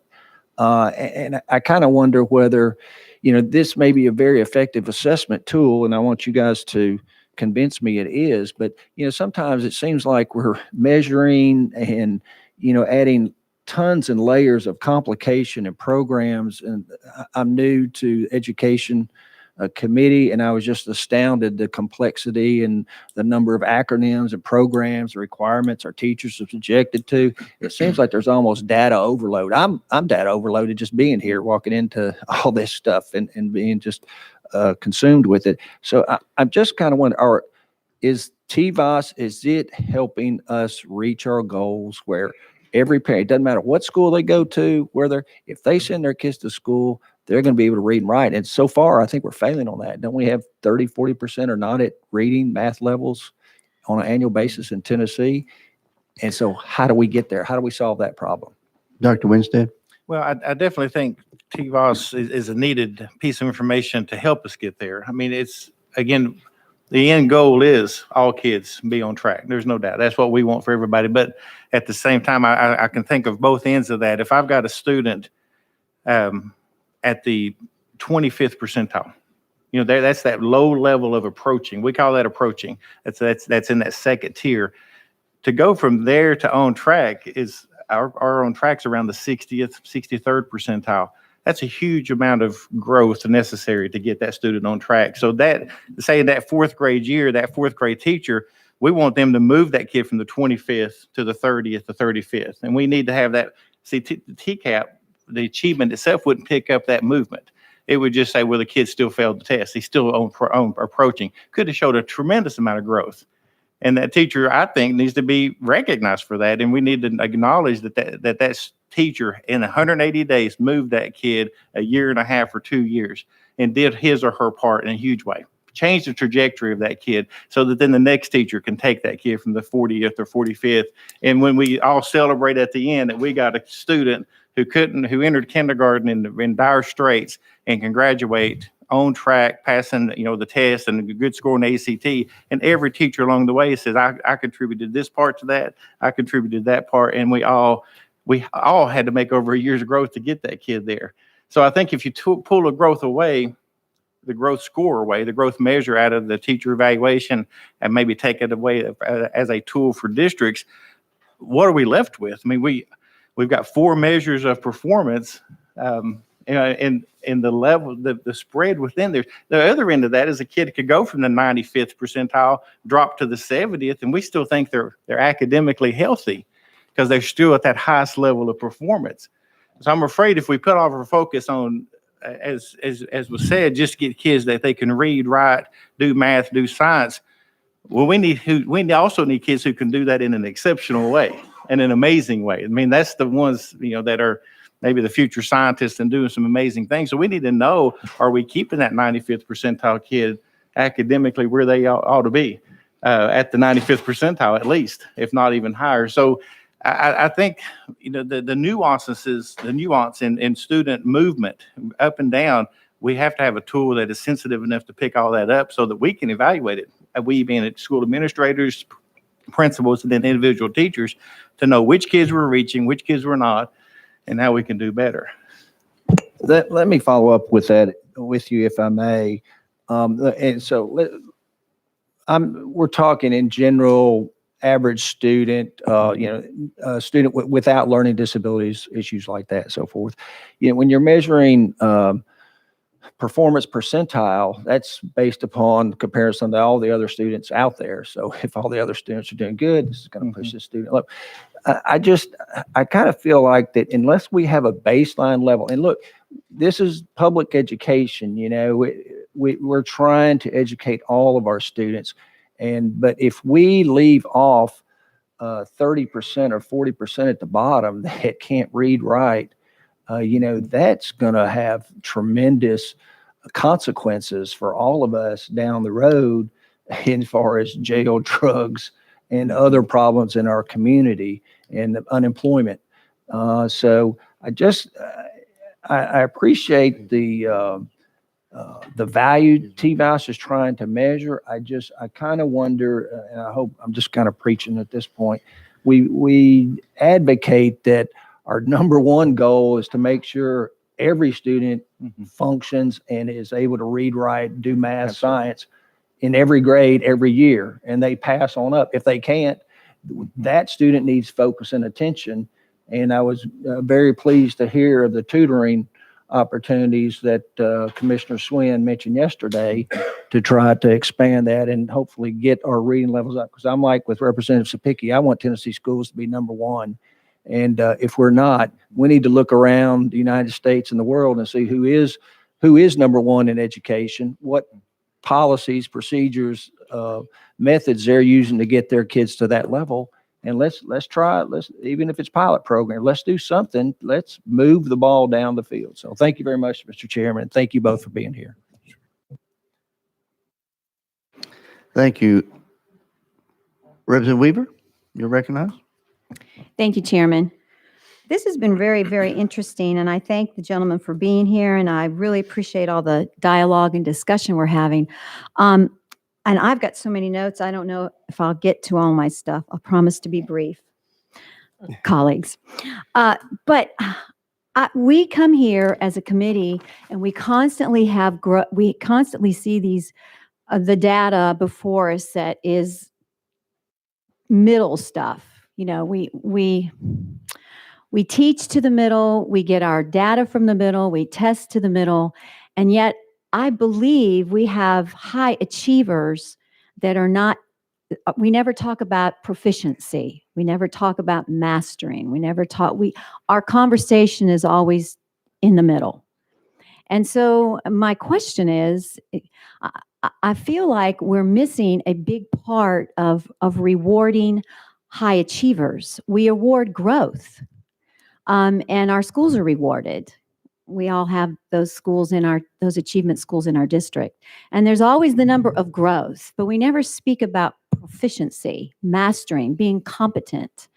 And so my question is, do we continue to dialogue on failure and not actually speak about achievement and what we are doing good, and then rewarding those kids, those teachers who are excellent, who are our future scientists?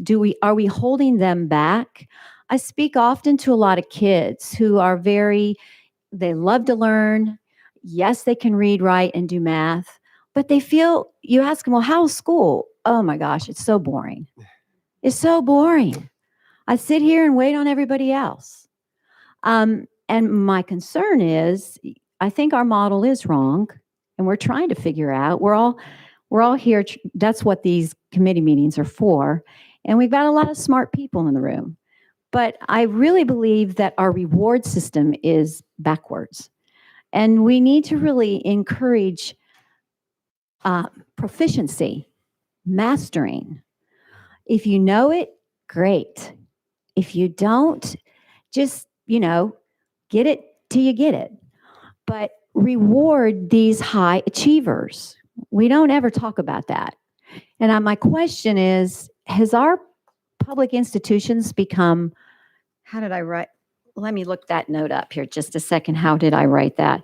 Are we continually, are we dumb downing our public institutions versus requiring high achievement tops, or I can't remember what you said, Dr. White, but goals, really setting the bar high, I guess is what I'm wanting to say. And so, I mean, we can sit here, we're always going to have people that didn't do good in school. I will admit, I was a middle achiever. I just wanted to get through 12th grade. And there's going to be kids like that. But if we constantly set our energies on that, and we don't encourage high achievement, we're never, our data every time you come in here is going to be the same. It's going to be the same old, same old. So I don't know if that's a question, or I just think that really if we continue to teach to the middle, we're always going to show growth. But I think we need to start changing our discussion and our dialogue and talk about high achievement and proficiency. That's what I want to know. I want to know if they know it. Thank you. Thanks. Thank you. Chairman, can I respond to that? Yeah, you may, and we're also getting into some DOE issues a little bit also, but you're welcome to respond. Yeah. Yeah, I just, again, separating the policy side from TVOS, TVOS in and of itself is measuring analytics. The policies of how people are using that, or your whole accountability system, is obviously more of a DOE policy decision, stakeholder policy thing. Achievement, again, is measured by the tests. Achievement, the performance levels on those assessments measure that achievement. They have that advanced performance level or whatever it is in Tennessee. I'll just to say again, for a long time, accountability systems were only based on achievement measures. And what it did was focus whether or not kids were on the proficient mark.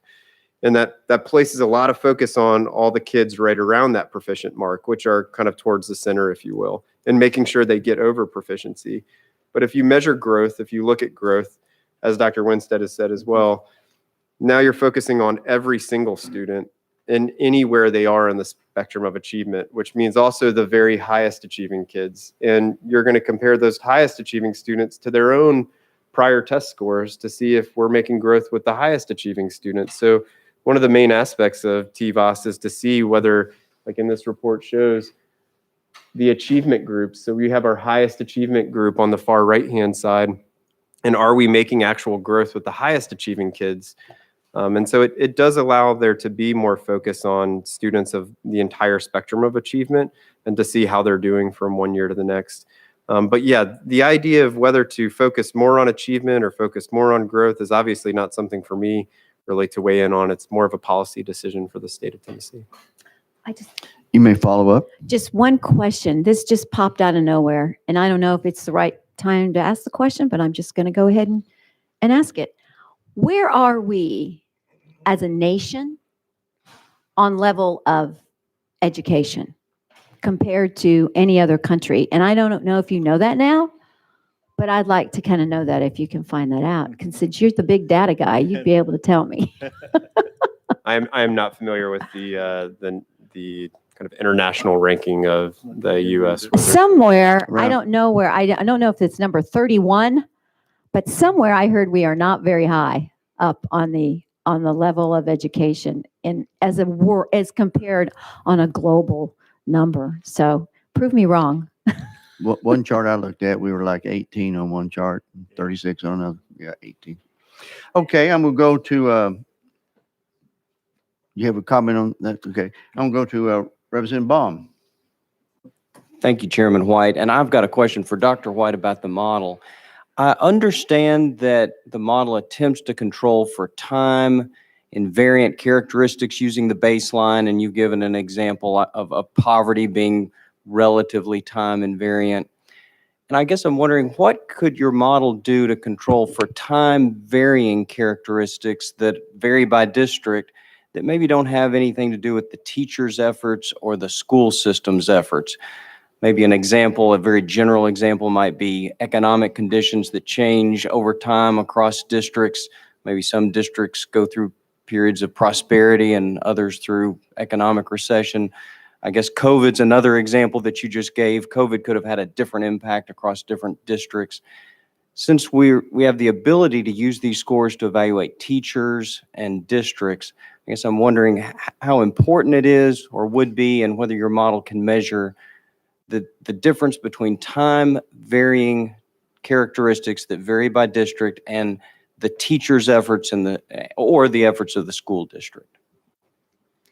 Yeah, thanks for the question, Representative. So a couple of thoughts. How I would approach this, I guess, is first, if you have time varying characteristics that you're measuring, doing some research around whether you see relationships with those time varying characteristics and some of the outcomes maybe you're already measuring.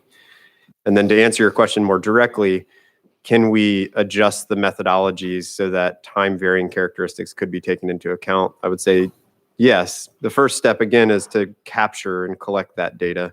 And then, there could be modifications to the methodologies to account for some of those things. One example, just to give you, in another state, they have a beginning of the year assessment and an end of the year assessment in a certain grade. And this year, because of reasons of COVID, it was a time varying implementation of that beginning of year assessment. It depended on when that school opened up, and it really varied all the way from September through February.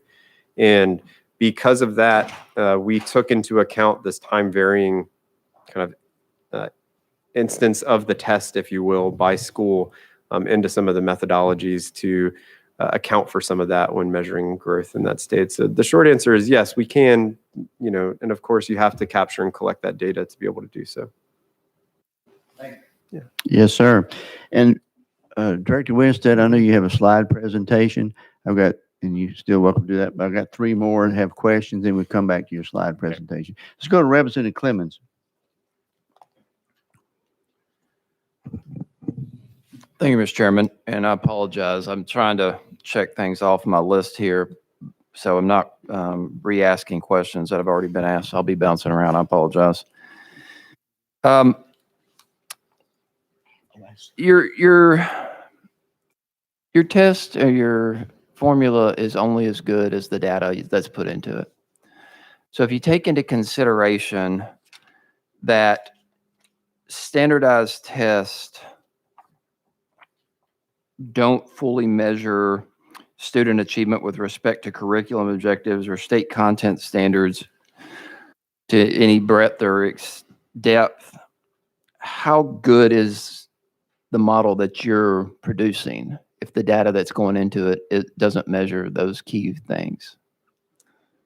So thanks, Representative. I would, there are 3 basic requirements of measuring growth. One of those is that the tests do kind of align with at least the curriculum standards that are being taught. And that is not something that we within SAS or TVOS are able to measure or do measure. That's something I would say more on the department side that is determined. But it directly impacts the results of your formula. I mean, you're just taking standardized tests, as flawed as they may be, and pumping them into your formula, a one-time performance on a test and measuring that year to year, right? Well, we do use the test scores in our formula. I would say, we use all testing data available for each individual student. That's why we don't rely just on that one single test point, which is, the part about measurement error I was referring to earlier. We accommodate things like missing data for certain students and things like that. So a lot of the methodologies are helping to overcome some of those challenges. But with your specific question around, the test, whether or not it's measuring curricular objectives, again, I would say that would be something determined by the state and the department.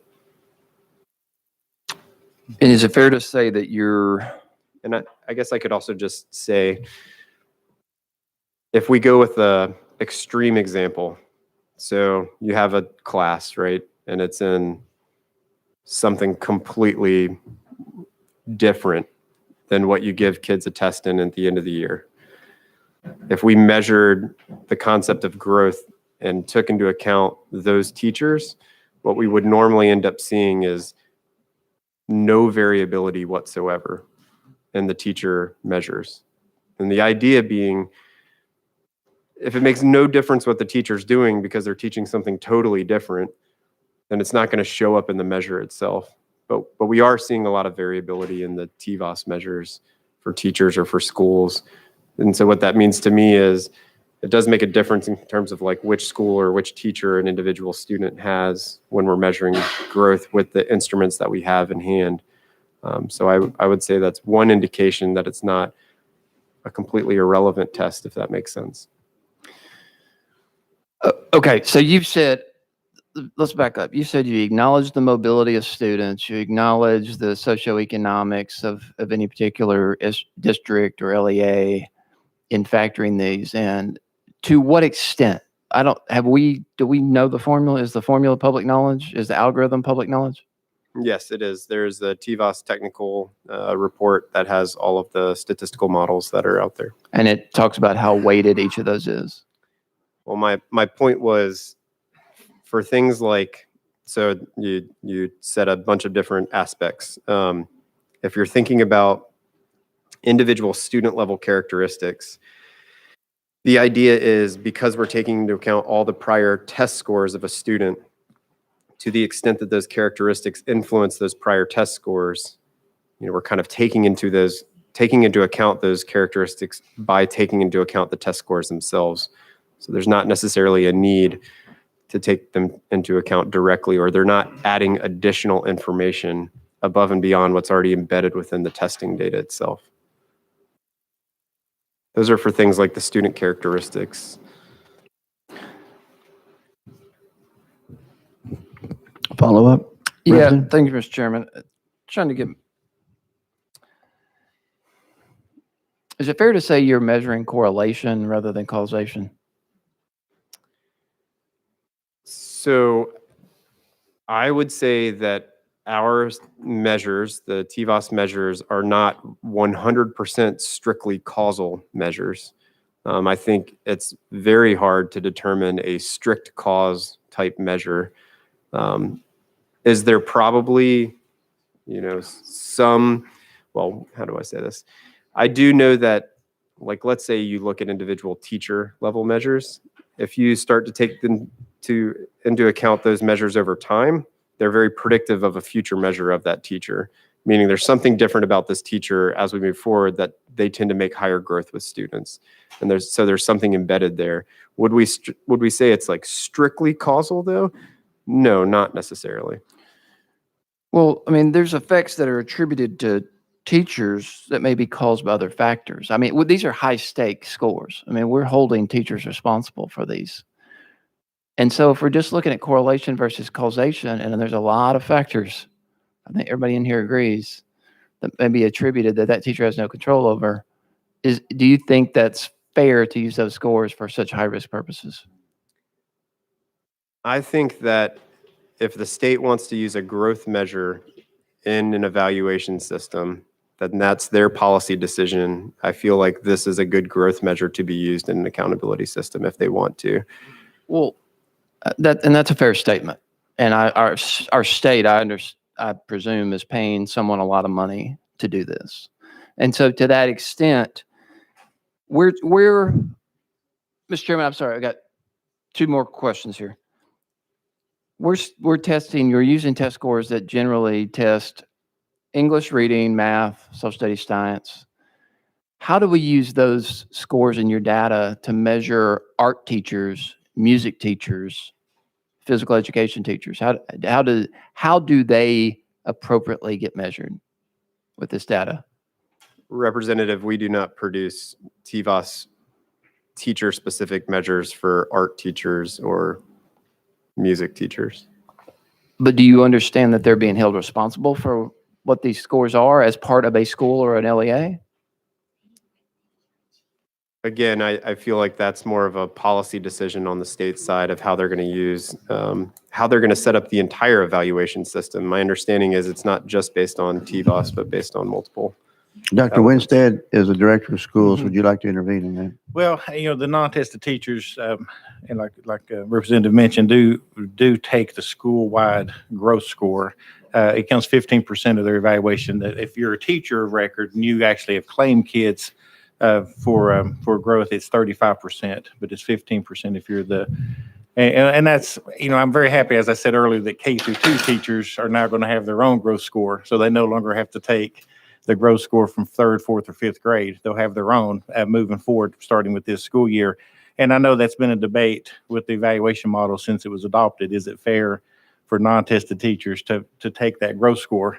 I think the teachers in schools where it's mostly level 5s feel like it's fair. And if they're in a school that's traditionally level 1, they don't feel that it's as fair because they don't control that score. So I certainly can hear that from, and I testified here just a few years ago to try to get the K through 2 to not have to take the 4th and 5th grade growth score because I didn't think that was fair. So I can hear that. And we've tried the portfolio models and some other things to give those teachers their own growth score. Okay. Well, I'm sorry, just 2 more quick issues. One dealing with the literacy bill we passed and one dealing with a factor. And this is a yes or no. Does your model take into account start times for high school students? Because our schools here in high school start at 7 a.m. and every test, every scientific study says that students in high school age don't perform well at 7 a.m. Does your model take that into account, start times of high schools? No, Representative, our Okay. model does not take into account start. Okay, and then to the extent that your measurement data is used for our literacy bill that was just passed, or, it's based on, if we're gauging anything with regard to 3rd graders, how fast can you turn around the test? I know we get the TCAP scores, I think we just got the TCAP scores about a month and a half ago.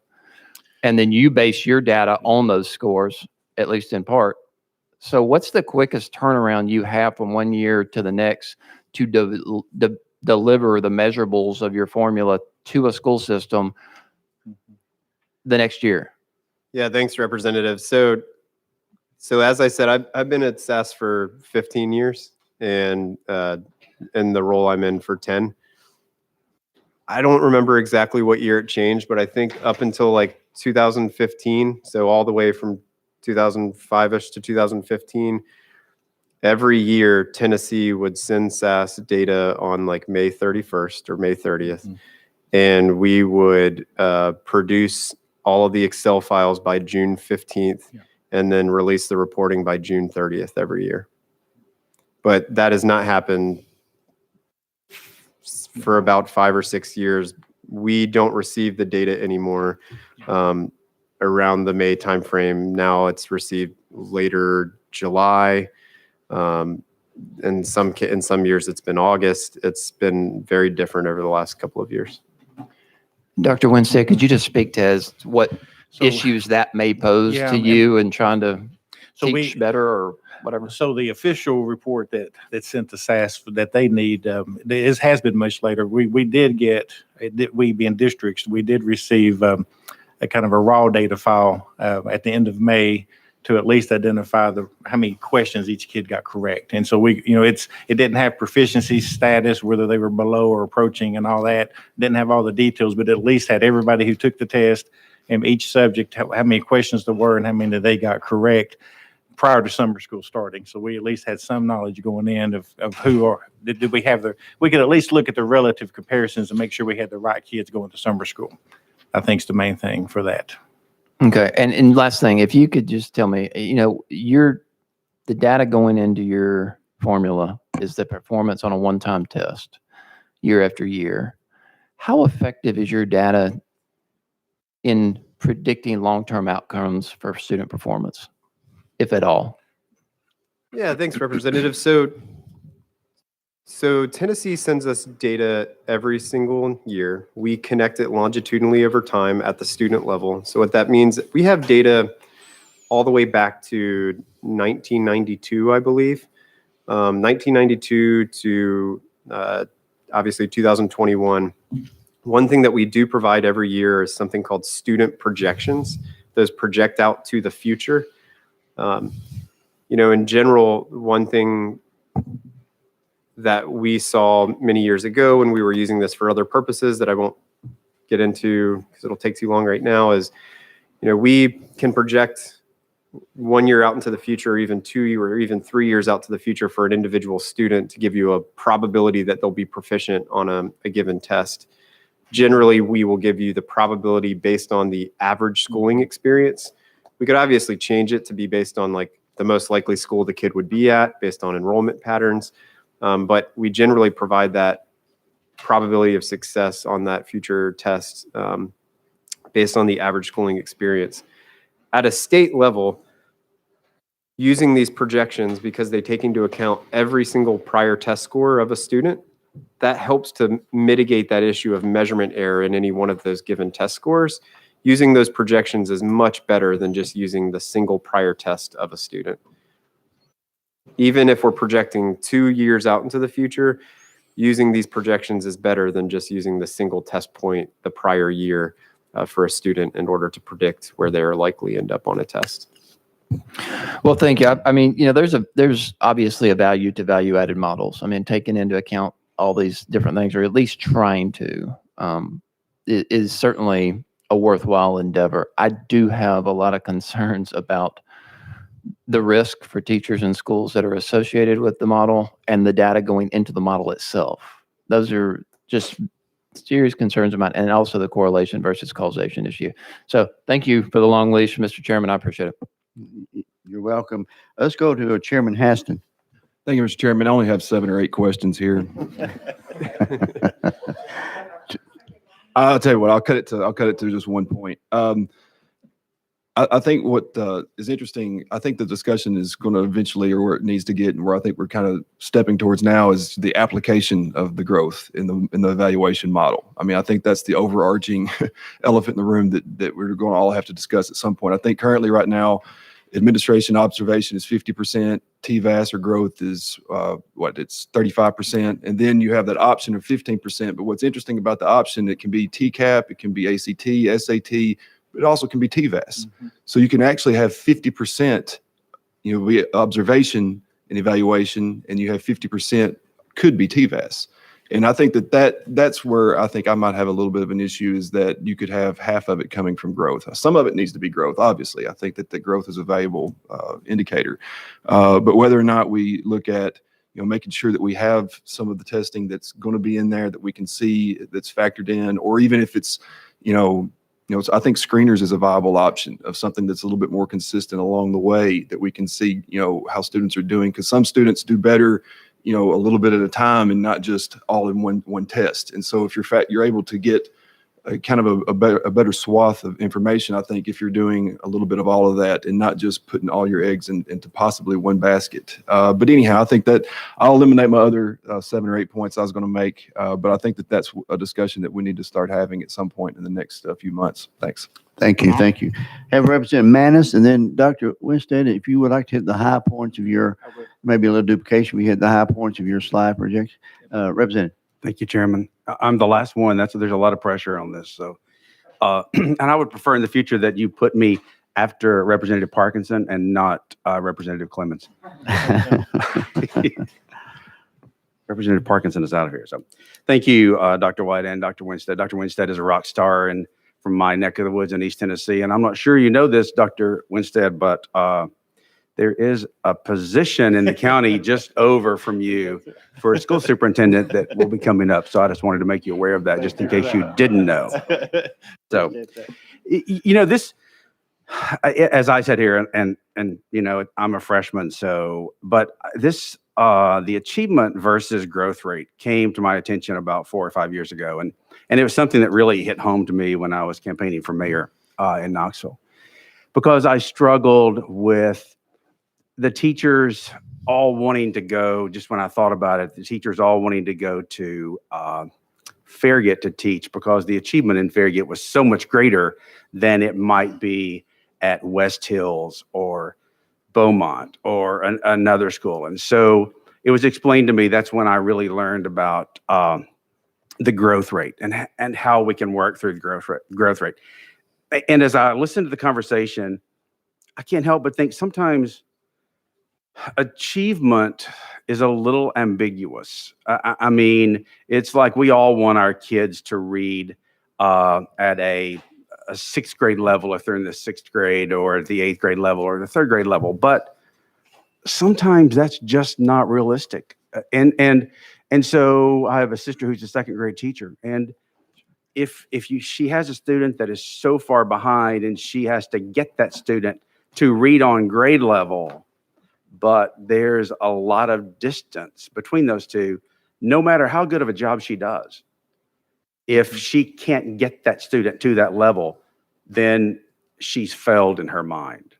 And so that's why I think that there's probably no conversation we're going to have during, especially any education session, I believe in accountability and I believe in measurement.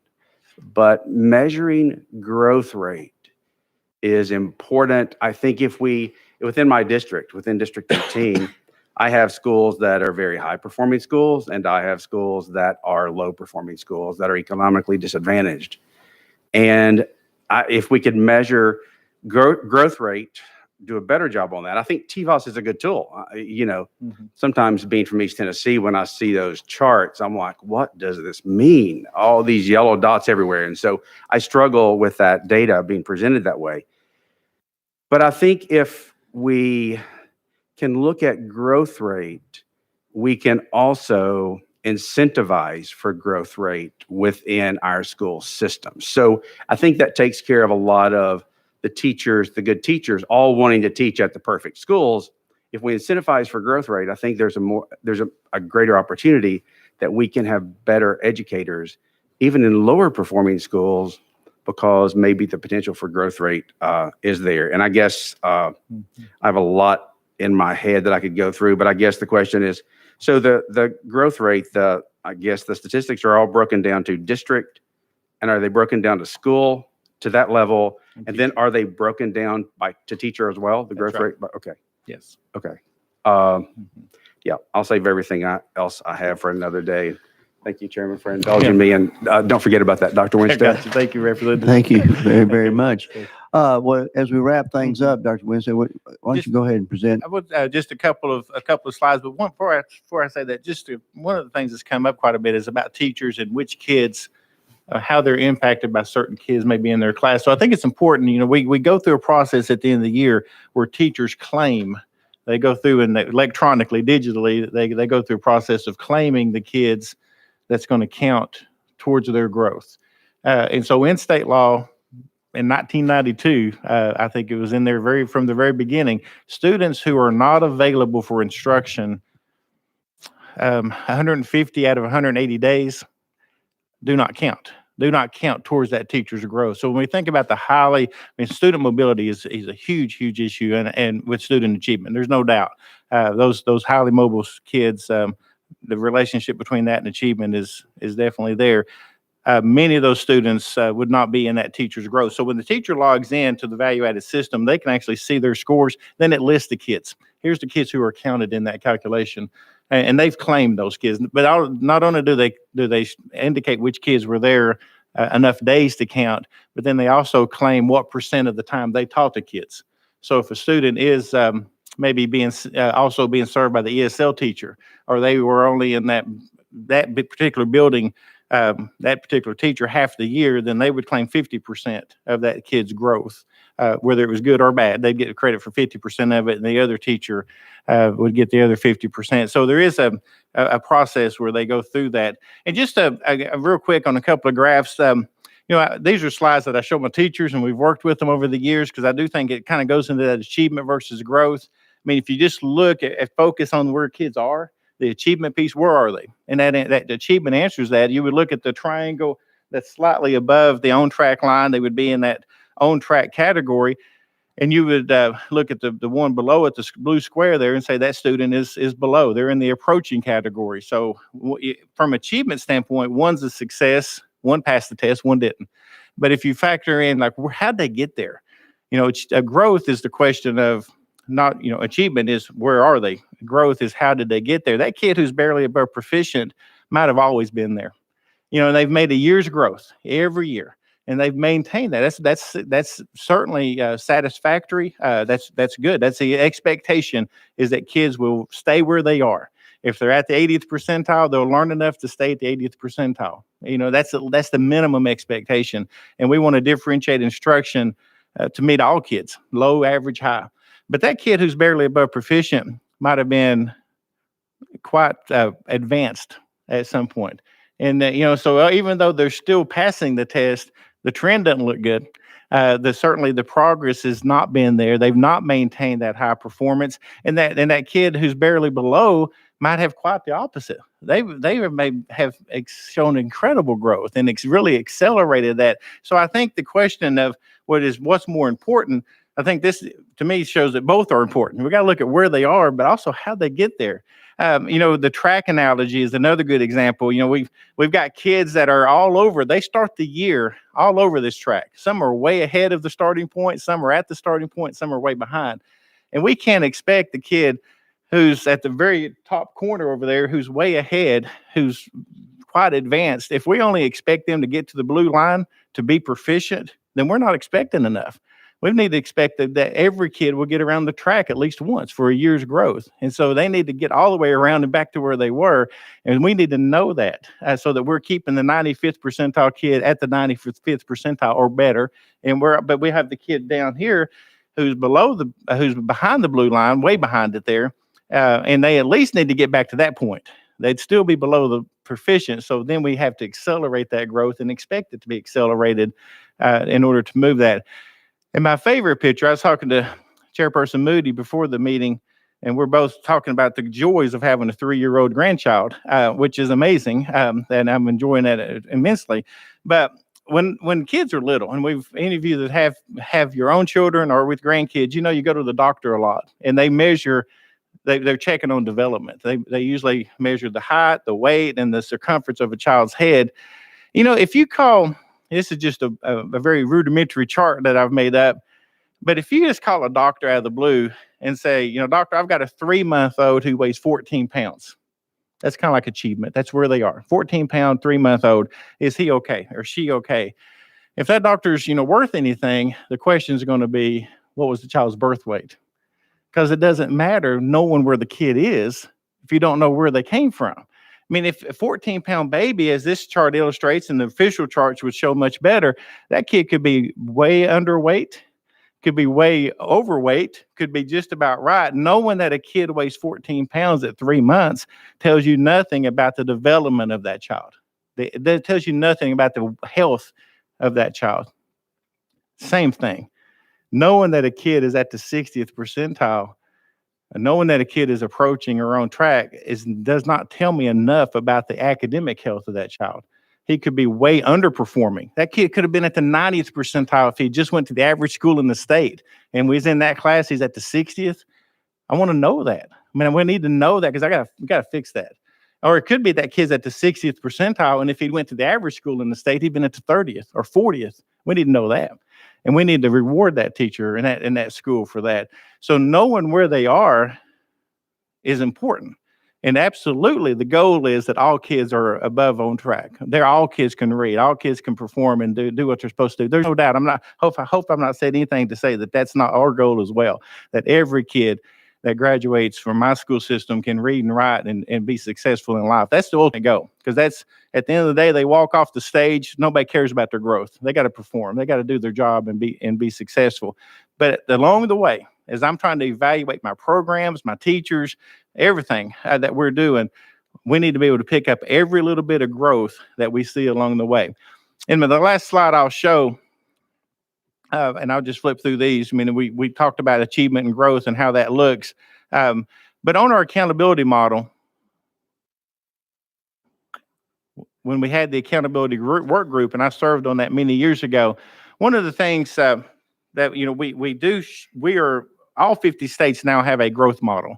EVOS is used in 7 states, but all have a growth model of some sort, and they all have their own. They look at growth and that sort of thing, but they would all operate about the same. But our accountability model is one of the few that does factor in growth. And so I was one of the ones on the accountability work group that would have at least wanted the two to be equal. Growth and achievement should count the same. scores. There was some pushback on that. And so I think a good compromise is that growth is on our model right now. Growth is a little bit less than achievement. For a K-8 school, achievement's 45% of the overall score. Growth is 35% at the school level. And if you're at a high school where you have a graduation rate and some other measures, then it's 30 and 25. And so both are important, but it does show that we are counting achievement more than growth in our state as far as accountability. And I thought this was the most powerful thing from that work group. The folks at the state assessment at the time ran this report. This is when we were thinking about doing letter grades. And I know that's still in law, and we're going to do them eventually. If the color coding up here represents every school in the state based on their economic disadvantage. So the dark red is the highest poverty schools. And then orange would be the next group of like 25 to 50, whatever, 20 to 40. And then the yellow, and then green. And blue would be those schools that have below 20% free reduced lunch. So if you just use achievement, you see that this is the ranking achievement. You would have most of your red, and then your orange, and then your yellow, and then your green, and then your blue. There's some overlapping with some of the colors, but for the most part, it follows that color spectrum. When you factor in growth at the way we do it, where it's achievement and growth, when you put both of them together, this is the rainbow you get. And so when you're doing letter grades, the thing about an accountability system, whether it's on the school, the district, or the teacher, it's only an accountability system if everybody can succeed and everybody can fail. Everybody. You have to be able to succeed and you have to be able to fail. And I love that this shows that we have blue down in the lowest level. The highest, most affluent schools can get a D, and reds in the A's. And I think that's the only fair type of accountability system there is. We can't start the year with some schools knowing that they're automatically going to get an A. They're not really held accountable. And so having both achievement and growth is important, and certainly something that I think we really value in Maryville City Schools. And everything we do to, back to what's got to happen to get more kids proficient is everything has to be focused on this statement of Rick DeFore, getting more good teaching and more good classrooms more of the time.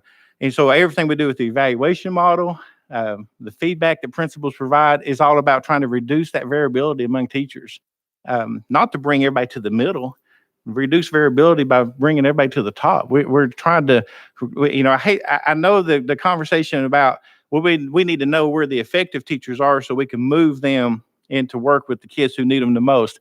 And I agree with that to some extent, but I hate the thought that there's a finite number of effective teachers. We need to create more effective teachers, not say, well, we got this number and we got to distribute them differently.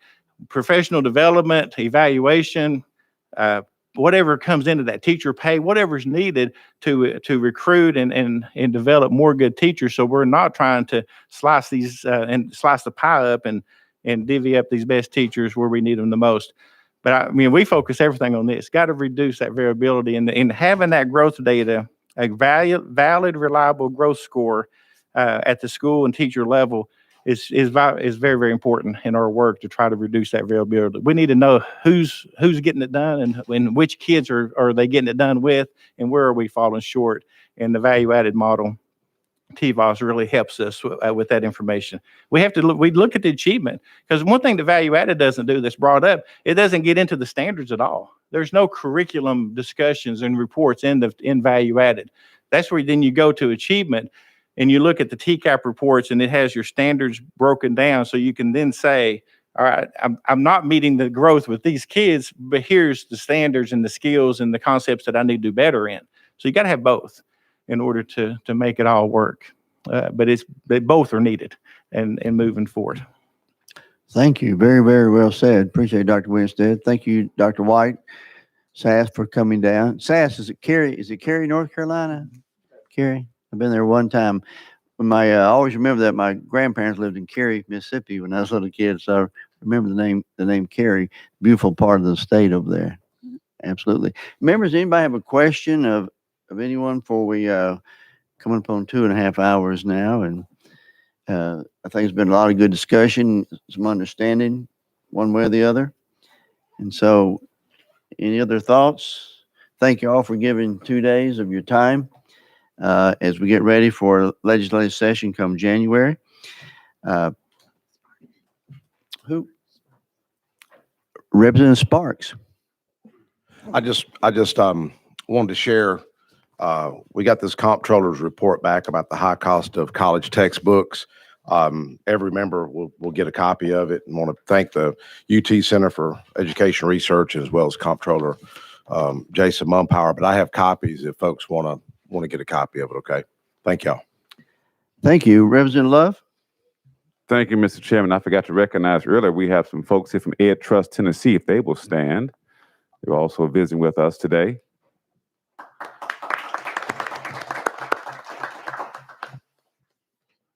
Thank y'all. Members, y'all drive safe going home. Any questions? And as we get ready for January, we're going to try to hit the ground running in the Education Committee come January. So everyone be prepared. Any objection to us adjourning? We're adjourned.